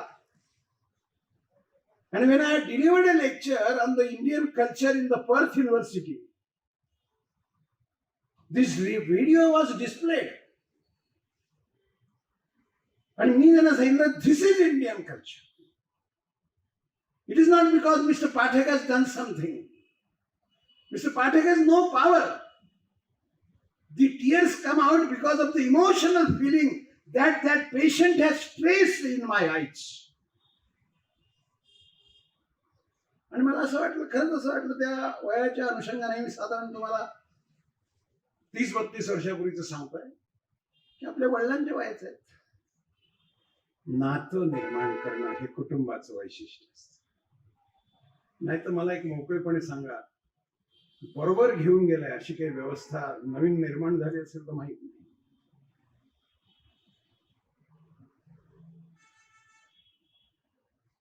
शिवाजी महाराजांचा जेव्हा मृत्यू झाला ना, तेव्हा औरंगजेबाला कोणीतरी येऊन सांगितलं की शिवाजी महाराजांचा मृत्यू झाला. शिवाजी महाराजांच्या मृत्यूची बातमी ऐकल्यावर पहिले औरंगजेबाची प्रतिक्रिया अशी होती की जरा नक्की खात्री करा, अशा वावटळी उठवण्यामध्ये शिवाजी फार हुशार आहे. खात्री केली आणि बातमी आली तेव्हा सिंहासनावरच्या खुर्चीवर औरंगजेब बसलाय. विषय निघालाय म्हणून एक सांगून टाकतो. अनिल दवे नावाचे मंत्री होते मध्य प्रदेशात. ते थोडे तरुणपणी, म्हणजे त्यांच्या 52-53 वर्षी दुर्दैवाने हार्ट अटॅकने गेले 3-1 वर्षापूर्वी. त्यांनी लिहिलेल्या पुस्तकाला नरेंद्र मोदींनी प्रस्तावना लिहिलेली आहे. ते पुस्तक छत्रपती शिवाजी महाराजांवर आहे. त्या पुस्तकातल्या शेवटच्या धड्यातलं हे वचन तुमच्या पुढे मी मांडतोय. ज्यांना अधिक तपशिलात ते बघायचं असेल तर त्यांनी गुगलवर जाऊन बघावं. आणि पुस्तक तर तुम्ही रात्री 8 वाजता वाचायला सुरुवात केली तर 12-1 वाजता संपून जाईल. इतकं फार मोठं नाही. एकदम सन्नाटा दरबारात औरंगजेबापुढे काय बोलतो. त्याचं वर्णन असं आहे की औरंगजेबाने आपल्या त्या सिंहासनाच्या दोन्ही खुर्च्यांच्या हातावर हात ठेवले आणि खाडकन उभा राहिला. हे जहापणा. आणि त्याच्या पुढे भाषण आहे औरंगजेबाचं. ते तुम्ही स्वतः वाचा. फक्त मी त्यातली 3-4 वाक्य बोलतो. शिवबा बड़ा शूर था, कोई बड़ी बात नहीं. वो बहुत बड़ा बहादुर था, कोई बड़ी बात नहीं. Intellectual quality of the Shivba, कोई बड़ी बात नहीं. ले गया था इतनी बड़ी फौज, खुद भी नहीं वापस आ सका. ये वाक्य अफजल खानाला लागून होते. ये देखो मेरे सामने बैठे हैं. शाहिस्ते खान बसलेला होता त्यावेळी. बच गया, अल्लाह की मेहरबानी थी, बच गया. उंगली कट जाने से केवल वापस आ गया. थोड़ा भी इधर उधर कुछ होता तो वही भी अल्लाह के स्वाधीन हो जाता. लेकिन ये भी कोई बड़ी बात नहीं. माणसाचं इम्पॉर्टन्स कशावर आहे याच्यावर माझं भर आहे बोलताना. आणि त्याचं असं भाषण आहे ते, ये भी कोई शूर था, बड़ी बात नहीं. बहादुर था, बड़ी बात नहीं. इतने को परास्त कर दिया, बड़ी बात नहीं. इतने को मालूम भी नहीं पड़ा, बड़ी बात नहीं. किले से कब निकल पड़ा मालूम नहीं. पहुंच गया रायगढ़ तक, किसी को पता नहीं चला कहा गया. ढूंढ ढूंढ के हमारे सारे सैनिकों को ढूंढते रहे. इतना बड़ा अंतर कैसे चला गया मालूम नहीं, लेकिन कोई बड़ी बात नहीं. लेकिन इसमें 2 बहुत बड़ी बातें थी. असं त्याच्या भाषणाचा शेवट आहे. मी मधली आता ती काही पॅरेग्राफ सोडून देतो, आपल्या मुद्द्यापुरतं घेतो. दुश्मन भी मिले तो शिवबा जैसा मिले. वो तो दुश्मन ही था, दुश्मन है भी, और दुश्मन ही मानूंगा. लेकिन दुश्मन भी मिले तो शिवबा जैसा मिले, क्योंकि उसमें 2 बड़ी बातें थी जिस किसी और में नहीं थी.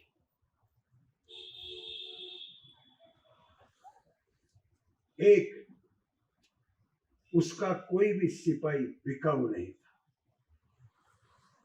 apply this sentence to the modest of today's life. आणि दुसरं शिवाजीच्या बद्दलचं औरंगजेबाचं वाक्य आहे, उसका चारित्र इतना ऊंचा था कि हम में से कोई उसकी पहल भी नहीं पहुंच सकता. पहल मी म्हणजे त्याला स्पर्श करणं लांब राहिलं, त्याच्या आसपासचं जे वलय असतं त्याला पहल असा हिंदी शब्द वगैरे त्याच्यापर्यंत आपण जाऊ शकत नाही, असं तो स्वतःबद्दल आणि समोर बसलेल्यांबद्दल बोलतो. क्योंकि उसके दरबार में कोई भी औरत जाती थी तो मैं कैसे लौटी ऐसे अपने घर पर वापस आती. It is the character my friend that built up your personality. यांच्या जीवनाकडे मला तर प्रसंग मी सांगू शकणार आहे, कुटुंबियांना जास्त माहिती आहे. कार्यक्रमाच्या आधी एक प्रार्थना गीत झालं, फार सुंदर होतं ते. त्याच्या दुसऱ्या कडव्यामध्ये अशा ओळी होत्या, आपण ऐकलात ना ते, की तत्वनिष्ठ राहणं, सत्वनिष्ठ राहणं, सात्विकतेने जगणं, दुसऱ्यासाठी जगणं आणि स्वतःची किंमत कमी मानत शेवटचा श्वास घेणं, हे आयुष्यातल्या 5 अशक्य गोष्टी ज्यांना करता येतात ते सेवाव्रती होतात. मी मला स्वतःला प्रश्न असा विचारतो की माझ्या वडिलांनी मला जसं घडवलं तसं माझ्या मुलांना मी घडवू शकतो का? दुसऱ्यांचं उदाहरण घेऊन आहे. एकत्र कुटुंबाचं पहिलं वैशिष्ट्य जे तुम्हाला मी सांगतो ते असं होतं की मूल्यानं भरलेलं, जगण्याची दृष्टी असलेलं आणि जगण्याची दृष्टी दुसऱ्याला देणार. हे लक्षात घ्या. मला परवा फोनवर शिशुबाई म्हणत होतं की दर मंगळवारी मी भाजी आणत होतो. फार आनंद झाला, कारण छान भाजी मिळते मंगळवारी. सुशीलबाई तुम्ही फोन ठेवला आणि मी माझी सवय ही अशी कौटुंबिक काही बोलणं झालं आणि मी घरात असलो तर मी घरात बोलतो. तसा मी दुपारी माझ्या मुलीशी, ती असते बर्मिंगहॅमला, आता सायंटिस्ट आहे, तिच्याशी फोनवर सहज सांगितलं की मला एका काकांकडे जायचंय, त्यांचं असं असं हे आहे. माझ्या मुलीने मला सांगितलं, हे अगदी परवाच 72 तासही झाले नाही त्या संभाषणाला. मुलगा सांगणार, बाबा तुम्ही माझ्या आवडीची काकडी आणतात तसं ते त्यांच्या मुलीसाठी काय आणतात आता, असं तर गेल्यावर विचारतो म्हटलं मी. आता तिला काकडी गोष्ट फार अवघड आहे का मला सांगा तुम्ही. तिने म्हटलं असेल कुठेतरी की मला काकडी आवडते, लक्षात ठेवलं असेल, कुठे बाजारात गेलो आणि गरज नसेल, घरात असली तरी काहीतरी आणले पाव किलो अर्धा किलो, तिला आवडणार. ती काय म्हणते, असे बाबा जे भाजी आणतात ना ते घरातल्यांसाठी काहीतरी आणतात. भेट झाल्यावरच सांगतो. आता हे कसं कोरलं गेलं लक्षात घ्या. काकडी महत्वाची आहे का?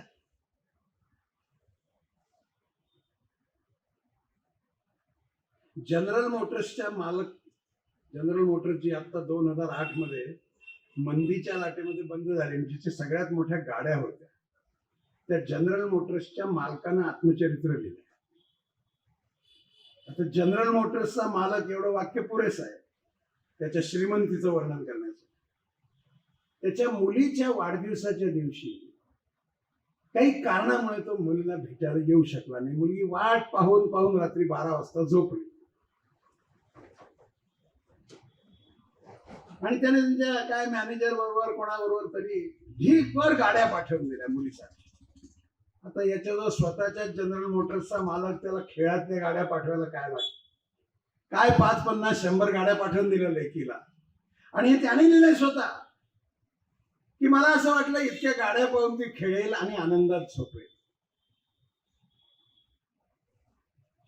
मी गेलो तेव्हा ती झोपली होती, पण सकाळी उठली तर डोळ्यात रडत रडत मला असं म्हणाली, जनरल मोटर्सच्या मालकानं त्याच्या आत्मचरित्रात लिहिलंय की बाबा गाड्या तर खूप मिळाल्या पण तुमची वाट पाहता पाहता झोप कधी लागली कळलं नाही.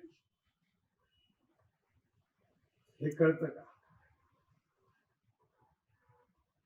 बुद्धी स्पर्धा निर्माण करते, बुद्धी अहंकार निर्माण करते, बुद्धी मोह निर्माण करते, बुद्धी लोभ निर्माण करते. षड्रिपूंमध्ये असलेले मद मत्सर असे राहिलेले सुद्धा दोन विकार बुद्धी निर्माण करते. याची अनंत उदाहरणं देता येतात, देण्याची आवश्यकता नाही. आपण ती ऐकतो, पाहतो, वाचतो, बोलतो. मन निर्मळता देते, मन निष्कलंकता देते, मन निष्कपटीपणा देते,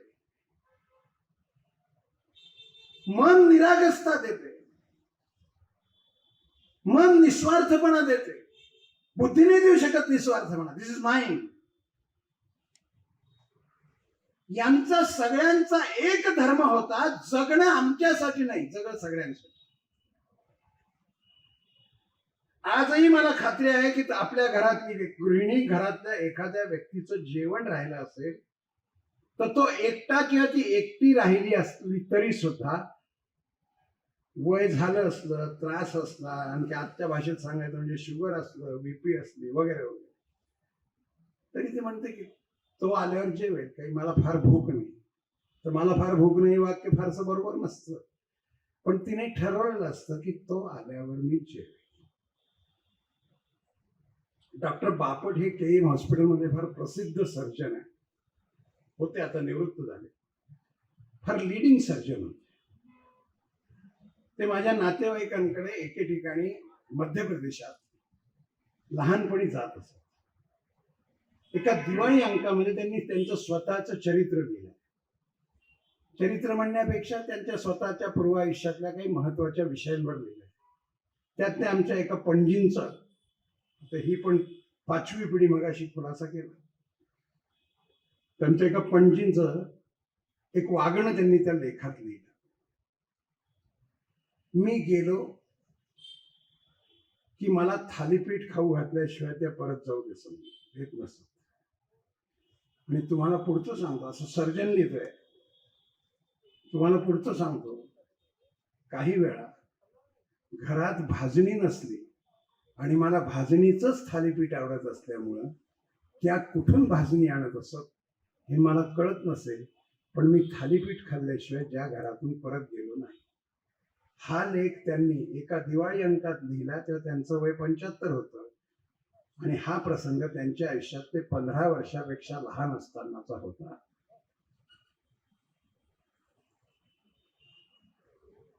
आता काय झालंय, आपल्याला असं वाटतं, थोडं मोकळं बोलतो मी, सगळं दिलं की छान होत. मी महाविद्यालयात प्राचार्य होतो. मुलांची संख्या 2000 असेल तर गाड्या मोजून घ्या. जर महाविद्यालयामध्ये 1000 विद्यार्थी आले असतील, कॉलेजची संख्या 2000, प्रत्यक्ष कॅम्पसमध्ये 1000, गाड्या 1000, वर्ग 11वी जास्तीत जास्त. हवं ते देणं म्हणजे आयुष्य घडवणं नसतं. तुला चांगलं काय आहे हे समजून घे, मग ते तुला देईल, याला आयुष्य चांगलं आहे असं म्हणतात. माझ्या आई मला लहानपणी पेन्सिलचा तुकडा, म्हणजे पेन्सिलचा जुना तुकडा दाखवल्याशिवाय, पाटीवरच्या म्हणतोय मी, सिस पेन्सिल नाही, दगडी पाटीवरच्या पेन्सिलचा तुटलेला तुकडा त्या डब्यांमध्ये धरायचं. ज्यावेळी ते 2 बोटात धरताच येत नसे, त्यामुळे लिहिताच येत नसे, त्यावेळी ती म्हणायची जुनी पेन्सिल कुठे ते दाखव. आता एखाद्या वेळा जर ती पडून गेली, लक्षात नाही दिलं गेलं, असं होतं, मग नवीन नाही मिळणार. आजच्या दिवस तसंच काढत नाही, मग शाळेत मारतील, मग मार खा. To provide everything and creating a comfort means losing the effort value in the minds of the youngsters. खरं जर जाऊन येतो का? नाही, अंगणात कोणाची गाडी दिसत नाही. होय काय तुझं? तुला जाऊन यायला वाहनाशिवाय काही चालतच नाही. कम्फर्ट लक्झरीकडे जातो, तो एफर्ट पासून दूर होतो, आणि लक्झरी तुम्हाला आम्हाला समजत नाही त्याच्या आधी चंगळवादाकडे जातो. आपल्या मुलांना तो स्पर्श होत नाही याचंही कारण महत्वाचं आहे, ते लक्षात घ्या. ते अशा वातावरणात वाढतात. हा माझ्यापेक्षा मोठा आहे. परिचय काय? काय नाही, वडिलांनी फक्त सांगितलं मित्र आहेत बा माझे. आयुष्यात पहिल्यांदा पाहिलं. खूप शिकलेली सवरलेली मोठ्या घरातली ती वाकून नमस्कार करते. आपल्याला संकोचल्यासारखं होतं. Great lady. काय बिघडतं काय? काय होतं काय? मला कोणाविषयी तरी सन्मान देऊन वागायचंय याचा पहिला अर्थ असा मी नम्र व्हायचं. याचा दुसरा अर्थ असा मी करते पण घ्यायचं नाहीये. याचा तिसरा असा की ते कोण आहे याचा विचार न करता मला झोकायचंय. याचा चौथा अर्थ असा की मी माझा सन्मान त्यांच्या पायापर्यंत पोहोचवण्याची माझी जबाबदारी आहे.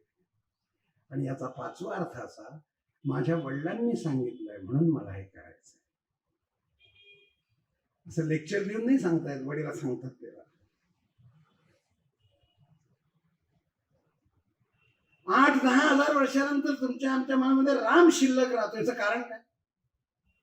रावणाला मारलं म्हणून, वालीला मारलं म्हणून, फार मोठं युद्ध जिंकला म्हणून?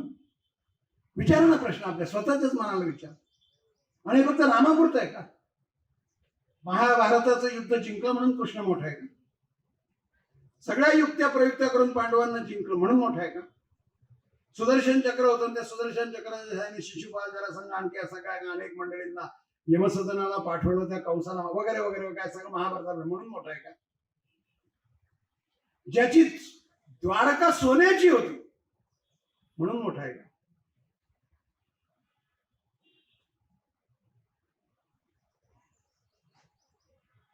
पोह्याची चुरपुंडी घेऊन आलेल्या सुदामाला तो सिंहासनात सुटवतो म्हणून मोठा. हे लक्षात घ्या. आणि मी नाही सांगत आहे, अथॉरिटेटिव्हली पुस्तकांची नावं सांगायची तर श्रीकृष्णाच्या जीवनावर भाषास्त्रे अर्धसंची प्रवचन आहे. 700-800 पानांचा ग्रंथ आहे, आपण वाचून पहा. श्रीकृष्णाच्या हातात सुदर्शन चक्र होतं म्हणून तो प्रिय होता, की ओठावर बासरी होती म्हणून प्रिय होता? प्रश्न विचारा ना आपण. ज्या गाण्यामुळे सहजगत्या पंतप्रधानांच्या डोळ्यात अश्रू आले ते गाणं सैनिकांविषयी होतं, कुठल्या पॉलिटिकल लीडर विषयी नव्हतं. कोई सिख कोई जाठ मराठा या गुरखा कोई मद्रासी, सरहद पर मिटने वाला हर वीर है भारतवासी. कशाचं रडवं? अश्रू ही परमेश्वरानं व्यक्त करावयाची एक भावना दिली. सेवा हे जगण्याचं सामर्थ्य दिलं. त्याग नावाचा विषय तुमच्या जीवनाचा आधार. आणि त्याग या शब्दाचा अर्थ तो घरात बसून मुंबरट्याच्या बाहेर न येता करता येतो. हे आहेत समोर त्यांची उदाहरणं. एखादा चुकला मागला तरी त्याला कोणी रागवलं तर घरातला दुसरा मनुष्य सांभाळून घेत असतो. मी एक साधा प्रश्न विचारतो, नाही स्टॅटिस्टिक्स अवेलेबल स्टॅटिस्टिक्स हे प्रश्न विचारतो बघते. वर्तमान काळात जितके आत्महत्येचे प्रसंग होतात आणि हिंसेचे प्रसंग होतात, हे पूर्वी अपत्यांची संख्या घरामध्ये 5, 7 काही ठिकाणी 10 असताना सुद्धा प्रपोर्शनेटली त्या प्रमाणात होत नव्हते. माणसं निराश झाली आहेत, हातबल झाली आहेत, जीवनाला कंटाळली आहेत, वैतागाची, पण जीवन संपवायचे नाही. यांना कर्मयोग समजला की आम्हाला समजला. जीवनाची बांधणी करत असतानाच्या आपल्या जीवनाची सूत्र जर मूल्यांवर आधारित नसतील आणि पैशांवर आधारित असतील तर काय घडतं तुम्हाला सांगतो. We give importance to the knowledge instead of character. We give importance to the science instead of humanity. आम्ही ज्ञानापेक्षा काही महत्वाचं नाही असं मानतो आणि चारित्र्याला कमी किंमत देतो. आम्ही विज्ञानाला मोठं मानतो, तंत्रज्ञानाला मोठं मानतो आणि आम्ही मानवतेला कमी लेखाला लागतो. आम्ही वाणिज्याला मोठं मानतो आणि आम्ही नैतिकतेला कमी लेखाला लागतो. आम्ही पूजेला मोठं मानतो आणि भक्तीला कमी लेखाला लागतो. आम्ही संपत्तीला मोठं मानतो आणि कष्टाला कमी लेखाला लागतो. आम्ही कोणत्याही मार्गाने कमव याला मोठं मानायला लागतो. आम्ही तत्व नावाच्या विषयाला मोठं मानत नाही. आम्ही समाजामध्ये सर्वाधिक पाप करतो. परमेश्वरानं तुम्हाला आम्हाला या भूतलावर पाठवलाय की आपण भूतलावर आपल्या स्वतःच्या इच्छेच्या पूर्ततेसाठी जन्म घेतलाय. तो फार सूक्ष्म विषय अध्यात्मातला. तो कशासाठी दिलाय? माझं हे जीवन अधिक सुंदर करील आणि ज्यांचं जीवन अधिक सुंदर करता येईल त्यासाठी माझं जीवन राहील. संपतच नाही.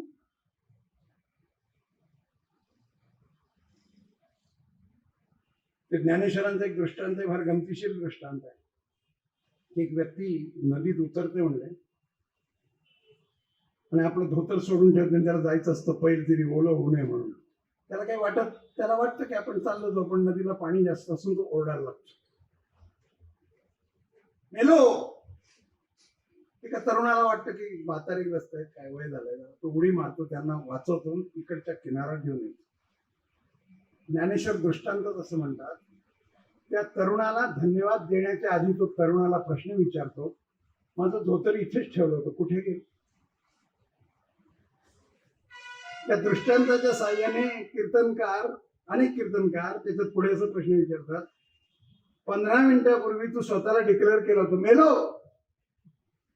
याने उडी मारली, बरं याला तू बोलायला नव्हतं, यालाच वाटलं बिचारायला की काही बरं नाही होणार म्हणून याने होऊन स्वतःवर उडी मारली. तो तुला घेऊन आला, त्याच्या खांद्यावर घेऊन आला. ठीक आहे, तुला तुझ्या धोतराची चौकशी करायची होती तर कर, पण ते कमीत कमी त्याला जरा बरं झालं, तू माझा जीव वाचला. एवढं तर वेळ, इतकाही वेळ नाही म्हणले माणसाला. हपापलेपण, हव्यासपण, अहंकार नावाचा विषय, माझं कर्तृत्व, हे वर्तमान पिढीत फार निर्माण झाले. बुद्धिमत्तेला सलाम. झेप घेण्याची इच्छा उत्तम आहे. स्पर्धेत पुढे जाणं छान आहे. धारिष्ट्यानं जगणं चांगलं आहे.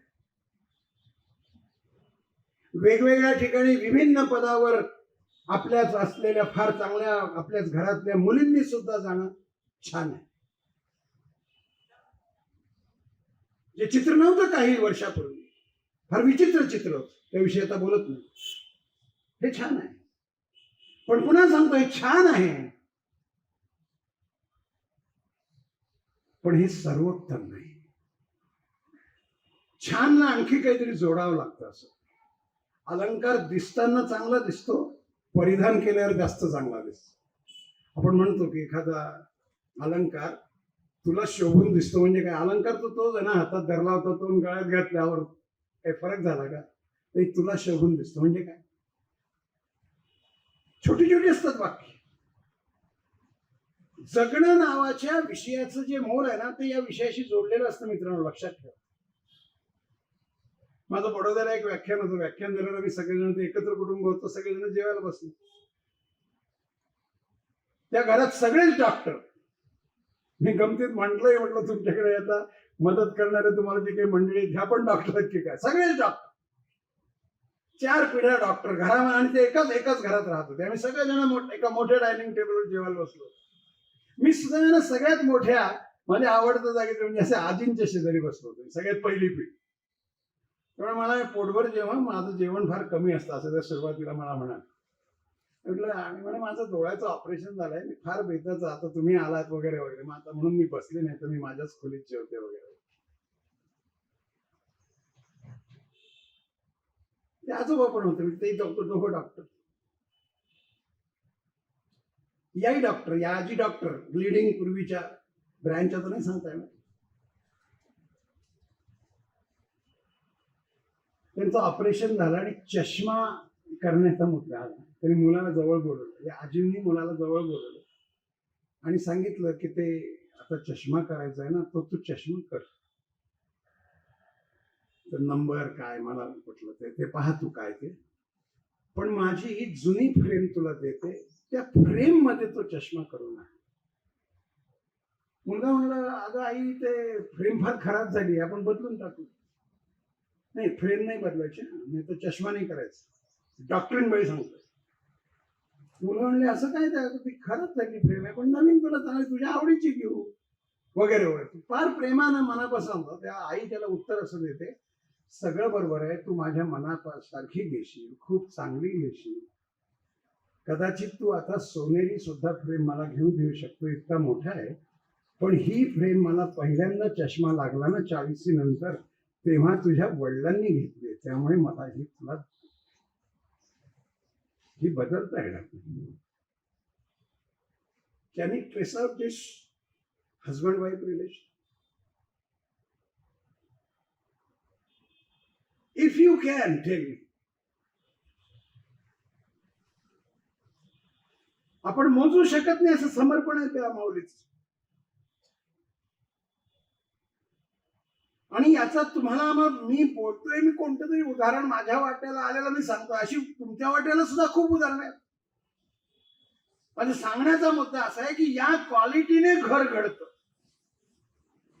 साधेपणानं घर घडतं. आपल्याला मात्र असं वाटतं की काहीतरी तो भावाचा भुकेला आहे, तो अन्य कशाचा भुकेला नाही. त्याच्या वाट्याचं भुकेला पण तू चुकीच्या अर्थानं बघू नकोस. निरार्दय पण कटीस नेसले निसुकपणाचा शेला, आत्मस्तुतींची कुंडलकानी गर्व जडविला भाला. उपभोगांच्या शतकमलांची कंठी घातली माळा, थकले रे नंदलाला, असं जगाच्या पाठीवरचं गाणं आहे. फार याचं रसग्रहण करून ऐकावं असं गाणं आहे.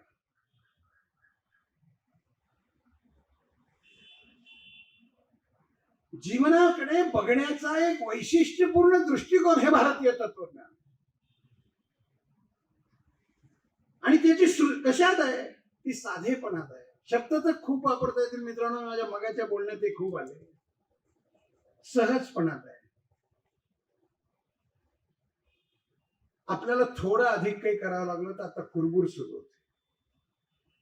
त्या कुरबुरीच्या आधी कुचकुच सुरू होते. मी नेहमी गमतीशीर किती दिवस राहणार, या घरात चिंता नाहीये, पण मुक्काम आहे त्यांचा. घर मोठं आहे बरं, मी मुक्कामाची घराच्या फॅसिलिटीची काही अडचण नाहीये.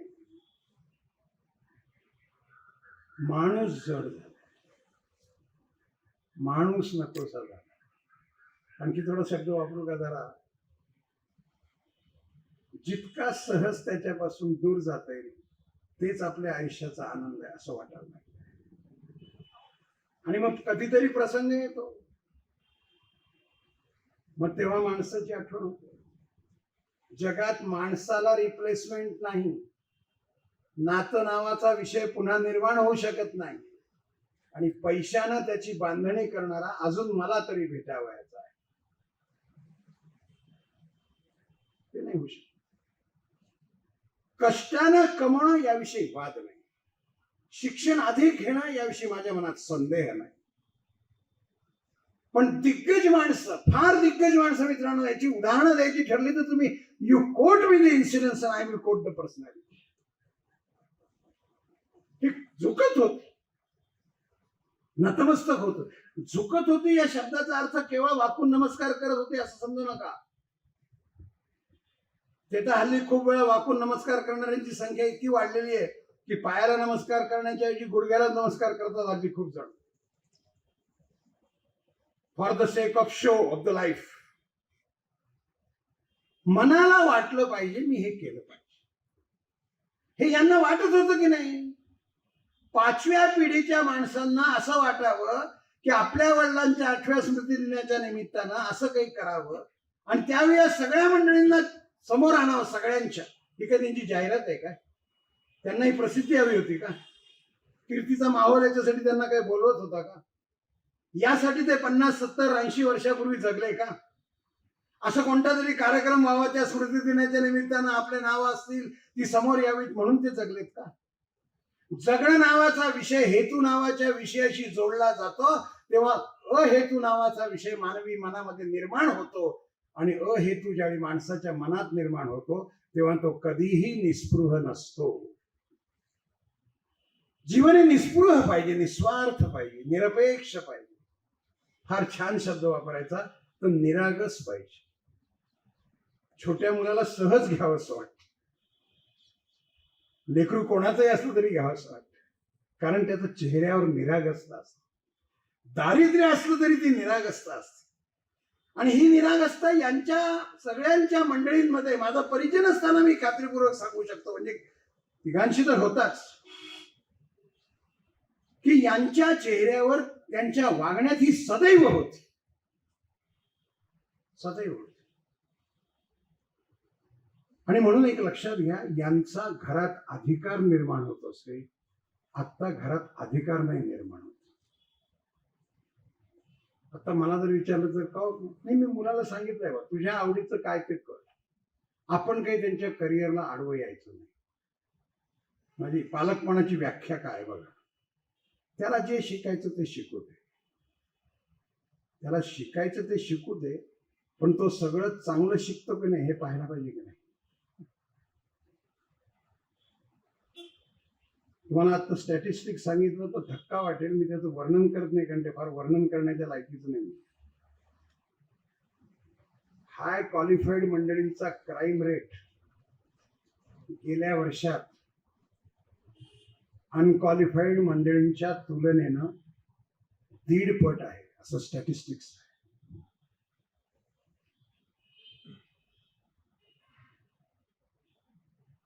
शिकलेला आहे, उत्तम आहे, डॉक्टर आहे, चुकीचे गर्भपात करून पैसे मिळवायचे ठरवले, IAS अधिकारी आहे, पैसे मिळवतोय, शिक्षक आहे, परीक्षा न देताच पास होतोय. आता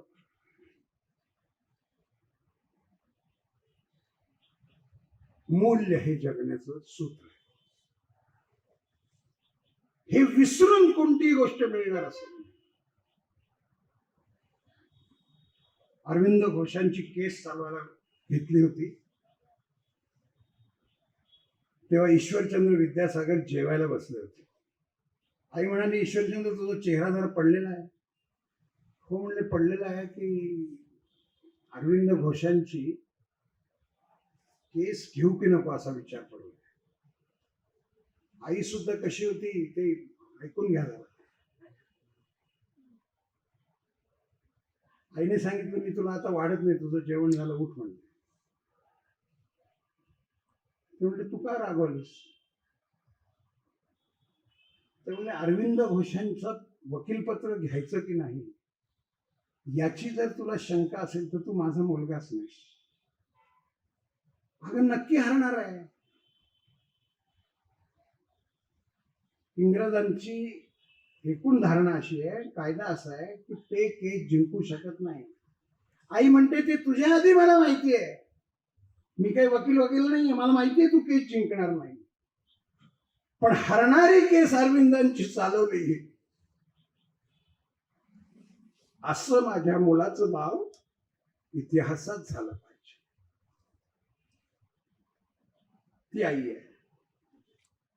म्हणून मी म्हणतो, आई आणि बाबा ही शाळा आहे मित्रांनो, आणि शाळा हे घर आहे. आई आणि बाबा ही मोठी शाळा आहे, आजी आजोबा ही आणखी मोठी शाळा आहे. आई आणि आजोबांची शाळा म्हणजे विद्यापीठ आहे. हे सगळ्यांच्याच वाट्याला येत नाही. काहीतरी पुण्य संचय असतो, त्यांच्याही वाट्याला येतं. असं वाट्याला येणार हे कुटुंब आहे. म्हणून आधारवड आहे ना, कोणालाही यावं, कोणीही यावं, केव्हाही यावं. वडाचं वैशिष्ट्य मित्रांनो असं मानलं जातं, ज्याच्या खांद्यावर चिमण्या कावळ्या पाखरांनी बसावं,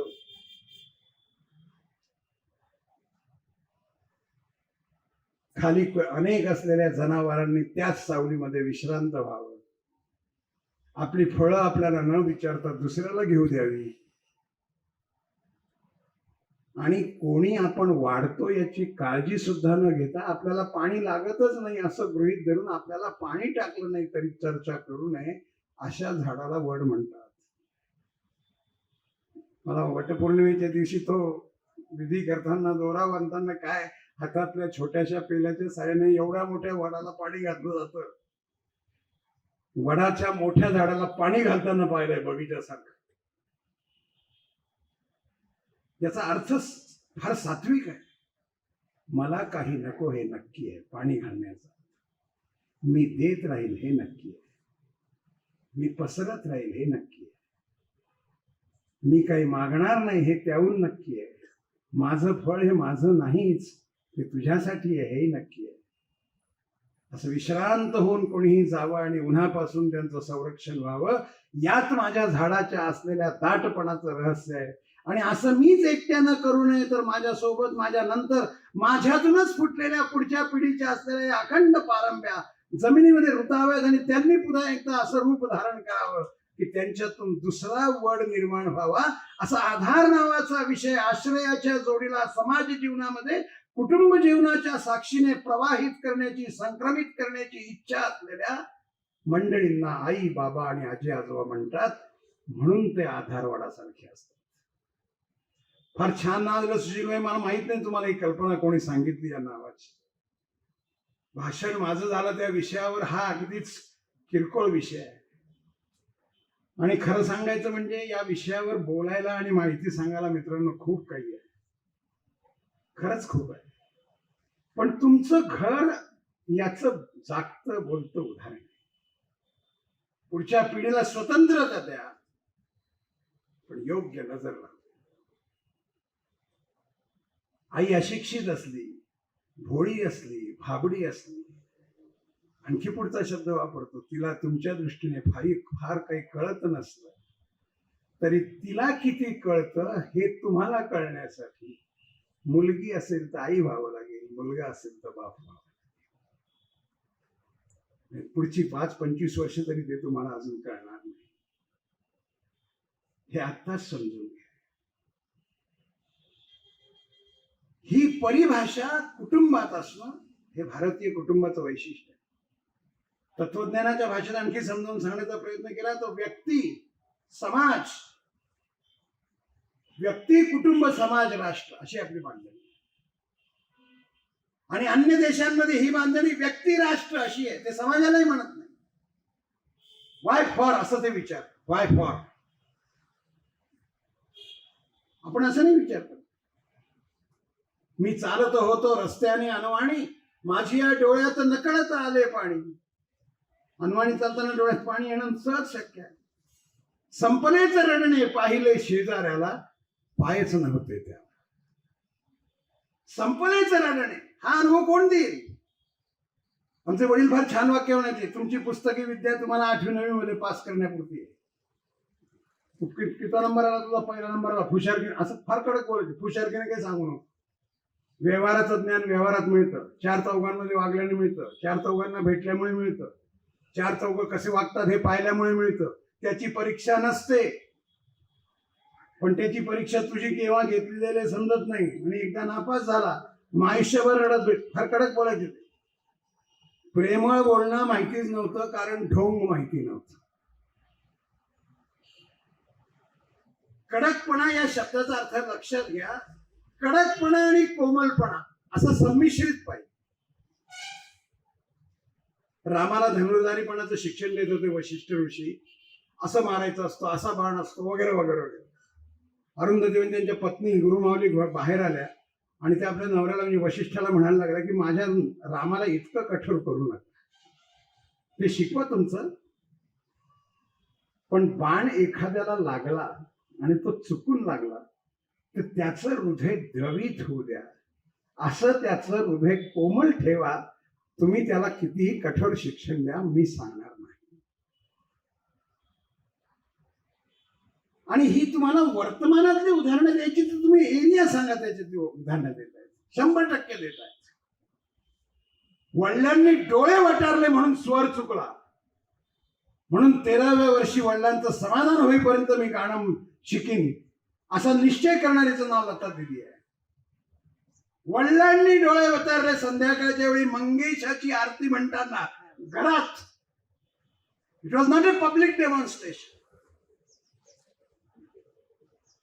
हे वयाच्या 13व्या वर्षी ज्यांनी केलं त्यांनी वयाच्या 83व्या वर्षी या सगळ्या नवीन संगीतकारांच्या बरोबर गाणं म्हणताना स्वतः बालसुब्रह्मण्यम परवा म्हणले, तुम्ही पाहिलं असेल की माझं गाणं म्हणून झाल्यानंतर ते चांगलं झालं की नाही पाहण्याकरता लता दिदी पुन्हा दुसऱ्या रूम मध्ये जाऊन रियाज करत होत्या. या गाण्याचं रेकॉर्डिंग झालेलं होतं. मी याला एफर्ट म्हणतो मंडळी. शिक्षक हा कायम विद्यार्थी राहायला पाहिजे.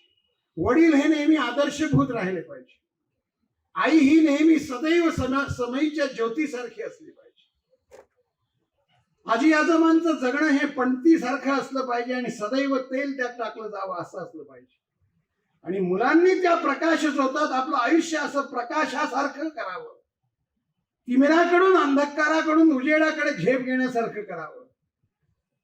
प्रकाश नावाच्या असलेल्या कोणत्या तरी सृष्टीकडे पाहत पाहत माझ्या आयुष्याचा अखेरचा अंधार दिन यावा, पण यांच्या प्रकाशात मी मोठं व्हावं असं मानण्याच्या संकल्पनेने स्वतःच्या जीवनाला बांधावं. याला म्हणायचं नवीन पिढी. मित्रांनो, शिका खूप आमची, काही म्हणणं नाही, मला आनंद आहे त्यात. पण गरुडानं सुद्धा वर झेप घेताना असं लक्षात ठेवायचं असतं तर झाडावर कोणती तरी एक अशी असलेली वाट पाहण्याची जागा असते की तिथे यावं लागतं. आकाशा झेप येई थोडी सोन्याचा पिंजरा या गाण्यात सुद्धा कवी असं म्हणतो की नाही.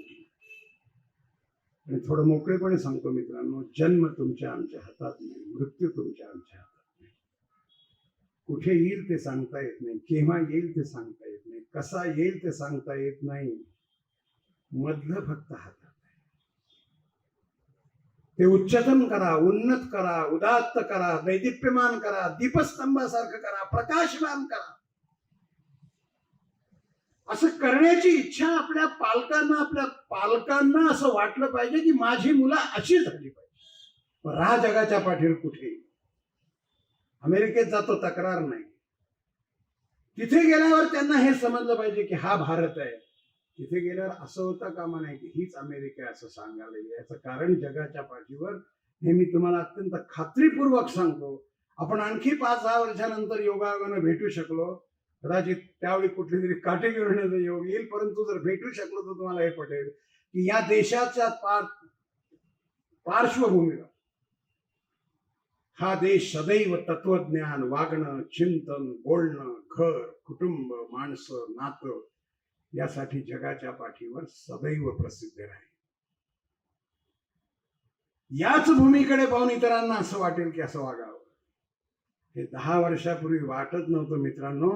2014 नंतर मागच्या वर्षी 250 देशामध्ये योग दिन 21 जूनला साजरा झाला. आपण जाणतो आता आपल्याला सगळ्यांना तो प्रकाश दिसणार आहे.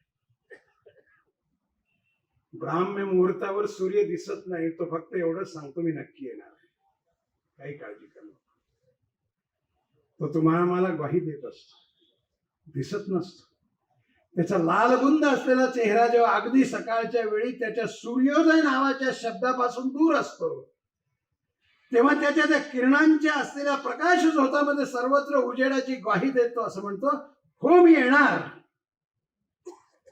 अंधकार नावाचा विषय पृथ्वीच्या पाठीवरून नाहीसा करण्याचं दायित्व स्वीकारलेल्या लेकरांना वैदिक धर्माचं पालन करणारे भारतीय सुपुत्र असं मी म्हणतो.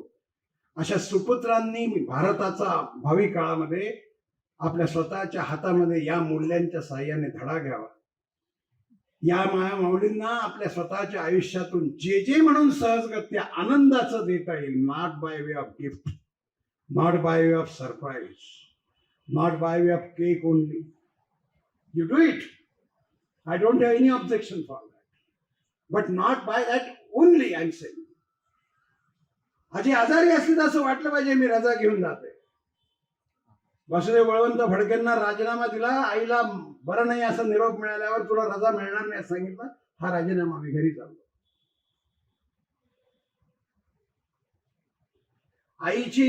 आईने दृष्टी काढली नाही तोपर्यंत शिवाजी महाराजांचा राज्याभिषेक पूर्ण झाला नाही. काय होतं दृष्टीमध्ये? मीठ मोहऱ्यात असतील ना. हे जे बंधन आपल्या समाजानं यापूर्वी अनंत वेळा मानलं, प्रत्यक्ष तसं जगलं, तसं जगण्याची भूमिका घेतलेलं हे घर आहे. या घरात मला या निमित्तानं येता आलं आणि आपल्या चेहऱ्यांकडे पाहून असं नक्की मनापासून वाटतंय की आपल्याशी आम्हाला संवाद करता आला. मी मार्गदर्शक नाही मित्रांनो, मार्गदर्शक होण्यासाठी एक वेगळी पातळी लागते. वयाच्या अनुषंगाने मी तुमचा छोटा मोठा भाऊ आहे. इथे खूप मोठी मंडळी अशी की ज्यांनी माझ्यावर मुलासारखं आपत्तेवत प्रेम केलेलं आहे.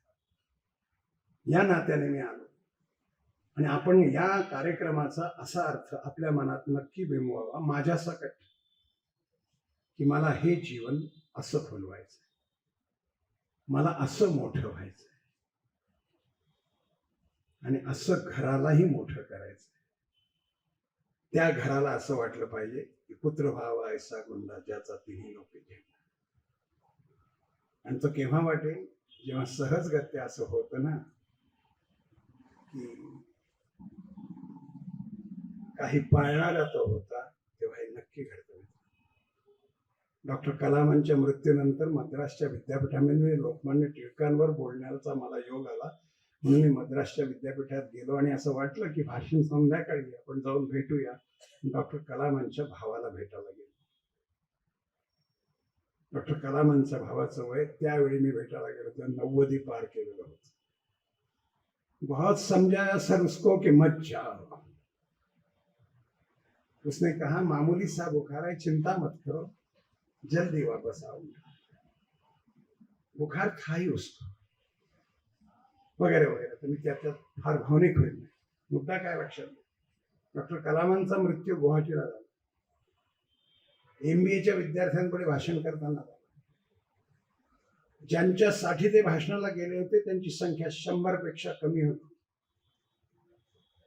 या वाक्याचा एक अर्थ आहे, पूर्व राष्ट्रपती होते, राष्ट्रपती नव्हते, तरी त्यांचा योग्य तो सिक्युरिटी सन्मान सगळं काही होतं. मेरे भाई ने बताते हुए इतना ही कहा कि मैंने कई महीने पहले बता दिया है कि मैं आऊंगा, तो मैं ये अपराध नहीं कर सकता.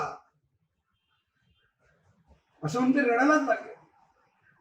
आणि मला काही सुचेच ना. आम्ही दोघं तिघे मित्र बरोबर होतो, तर ते आपल्यापेक्षा इतके ज्येष्ठ. मला मी जवळ गेलो, त्यांच्या पाठीवर खांद्यावर पाणी दिलं थोडस वगैरे वगैरे. मैं अपराध करूंगा अगर नहीं जाऊंगा. त्याला इंग्रजीमध्ये कमिटमेंट व्हॅल्यू म्हणतात. आपला आजचा कार्यक्रम 4 वाजता सुरू झाला. मी 3:30 म्हटलं, मला याला 3:35 3:37 साली मला फोन आला. हे टाइम मॅनेजमेंट शिकवून नाही येत, असं पाहून येतं. अरे आपण चुकलं, आपण थोडा 2-4-5 मिनिटं उशीर झाला तरी कार्यक्रम वेळेवर सुरू झाला. गोष्ट छोटी आहे पण फार महत्वाची आहे. Commitment is commitment. हे मी पाहतो का, मी मोठा झालो नाही, आता शक्य नाही, फार अवघड आहे, परिस्थिती फार बिघडलेली आहे, कोरोना आहे सगळं, आताच बिघडली वाटतं, पुढे यायच्याच वेळी. आणि माणसंही समजून घेतात तेव्हा नाही. मानवी जीवनाची मौलिक धर्म मौक्तिकासारखी जपणारी, मातीतून सोन्याच्या विषयाला स्पर्श करण्यासाठी सोनं नावाच्या विषयाची तपश्चर्या करणार. आणि सोनं नावाच्या विषयाची तपश्चर्या करणं म्हणजे अन्य कोणताही धातू अग्नीमध्ये जळून जातो. एकमेव सोनं हा धातू असा आहे की जो अग्नीमध्ये तळपतो आणि पिवळा धमक होतो. असं पिवळं धमक आयुष्य सोन्यासारखं अग्नीमध्ये ज्वलून तयार व्हावं, असं या असलेल्या आधारवडाचा आणि या कुटुंबाचा माझ्यासारख्याला संदेश आहे. तो घेऊन मी माझ्या घरी आज जाणार आहे. हे आपल्या पुढे अत्यंत नतमस्तक होऊन आपल्याला सांगतो. यापेक्षा अधिक वेळ घेणं, हे तुमच्या चेहऱ्यावर मी थांबावं असं दिसत नसताना सुद्धा थांबावं, याचं कारण बोलावं असं वाटत असतानाच थांबावं हे जास्त चांगलं असतं. धन्यवाद सर. सरांचा प्रत्येक शब्द आणि शब्द हृदयात साठवण्यासारखाच होता आणि त्याची साक्ष आपल्या सगळ्यांच्या चेहऱ्यांनी त्यांना दिलेली आहे. हे तितकंच सत्य आहे.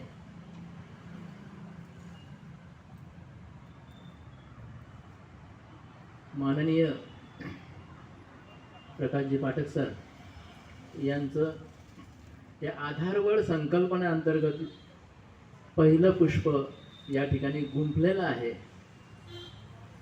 सरांनी वेळ, काळ आणि त्या अनुषंगानं नियोजन हे आधारवड संकल्पना स्पष्ट करतानाच परिवारातलं मूल्य कसं जपलं पाहिजे आणि आई बाबा आणि परिवार हा कसा असला पाहिजे हे विविध उदाहरणांद्वारे अगदी स्वतः आयुष्य जगतानाचे जे जे काही अनुभव आले ते अनुभवसुद्धा आपल्यापुढे अत्यंत सोप्या सरळ साध्या भाषेत त्यांनी उलगडले.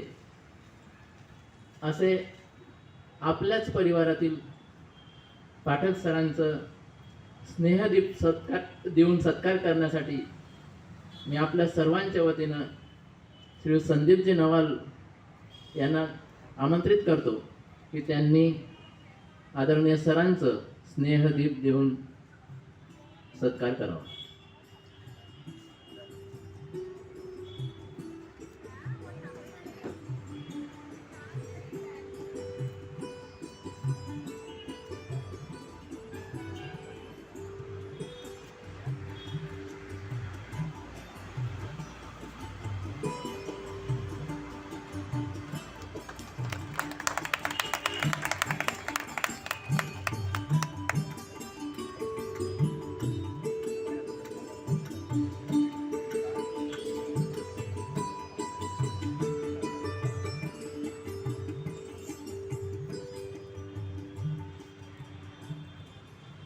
हा पारिवारिक सत्कार झालेला आहे आदरणीय सरांचा. यानंतर या कार्यक्रमाच्या शेवटाकडे आपण वळतो आहोत.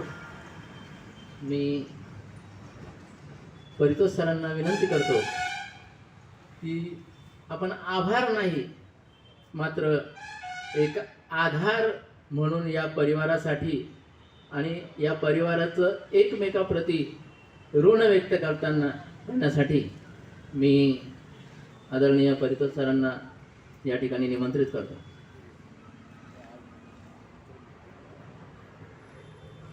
नमस्कार. सर्व वडीलधाऱ्यांना नमस्कार करतो. आदरणीय पाठक सरांनी आज आधारवड ह्यातील पहिला पुष्प गुंफलेला आहे आणि अजूनही आम्ही हँगओव्हर हा शब्द चुकीचा असेल पण आमच्या जनरेशनसाठी अजूनही आम्ही त्याच्यातच आहोत. आणि सर, नवाल परिवारातर्फे मी पुन्हा एकदा आपल्याला विनंती करेल की ह्याचा दुसरा एपिसोड सुद्धा तुम्हीच आम्हाला सांगावा ही माझी मनापासून इच्छा आहे. आपण वेळात वेळ काढून येथे आलात आणि आम्हाला परिवारासारखं ठेवलं त्याच्यामुळे मी मनापासून आपले आभार व्यक्त करतो. आपल्या सर्वांचे आशीर्वाद नवाल परिवारावरती असेच राहू देत ही प्रार्थना. आपण सर्वांनी स्नेह अल्पोपहाराचा आस्वाद घ्यावा. धन्यवाद.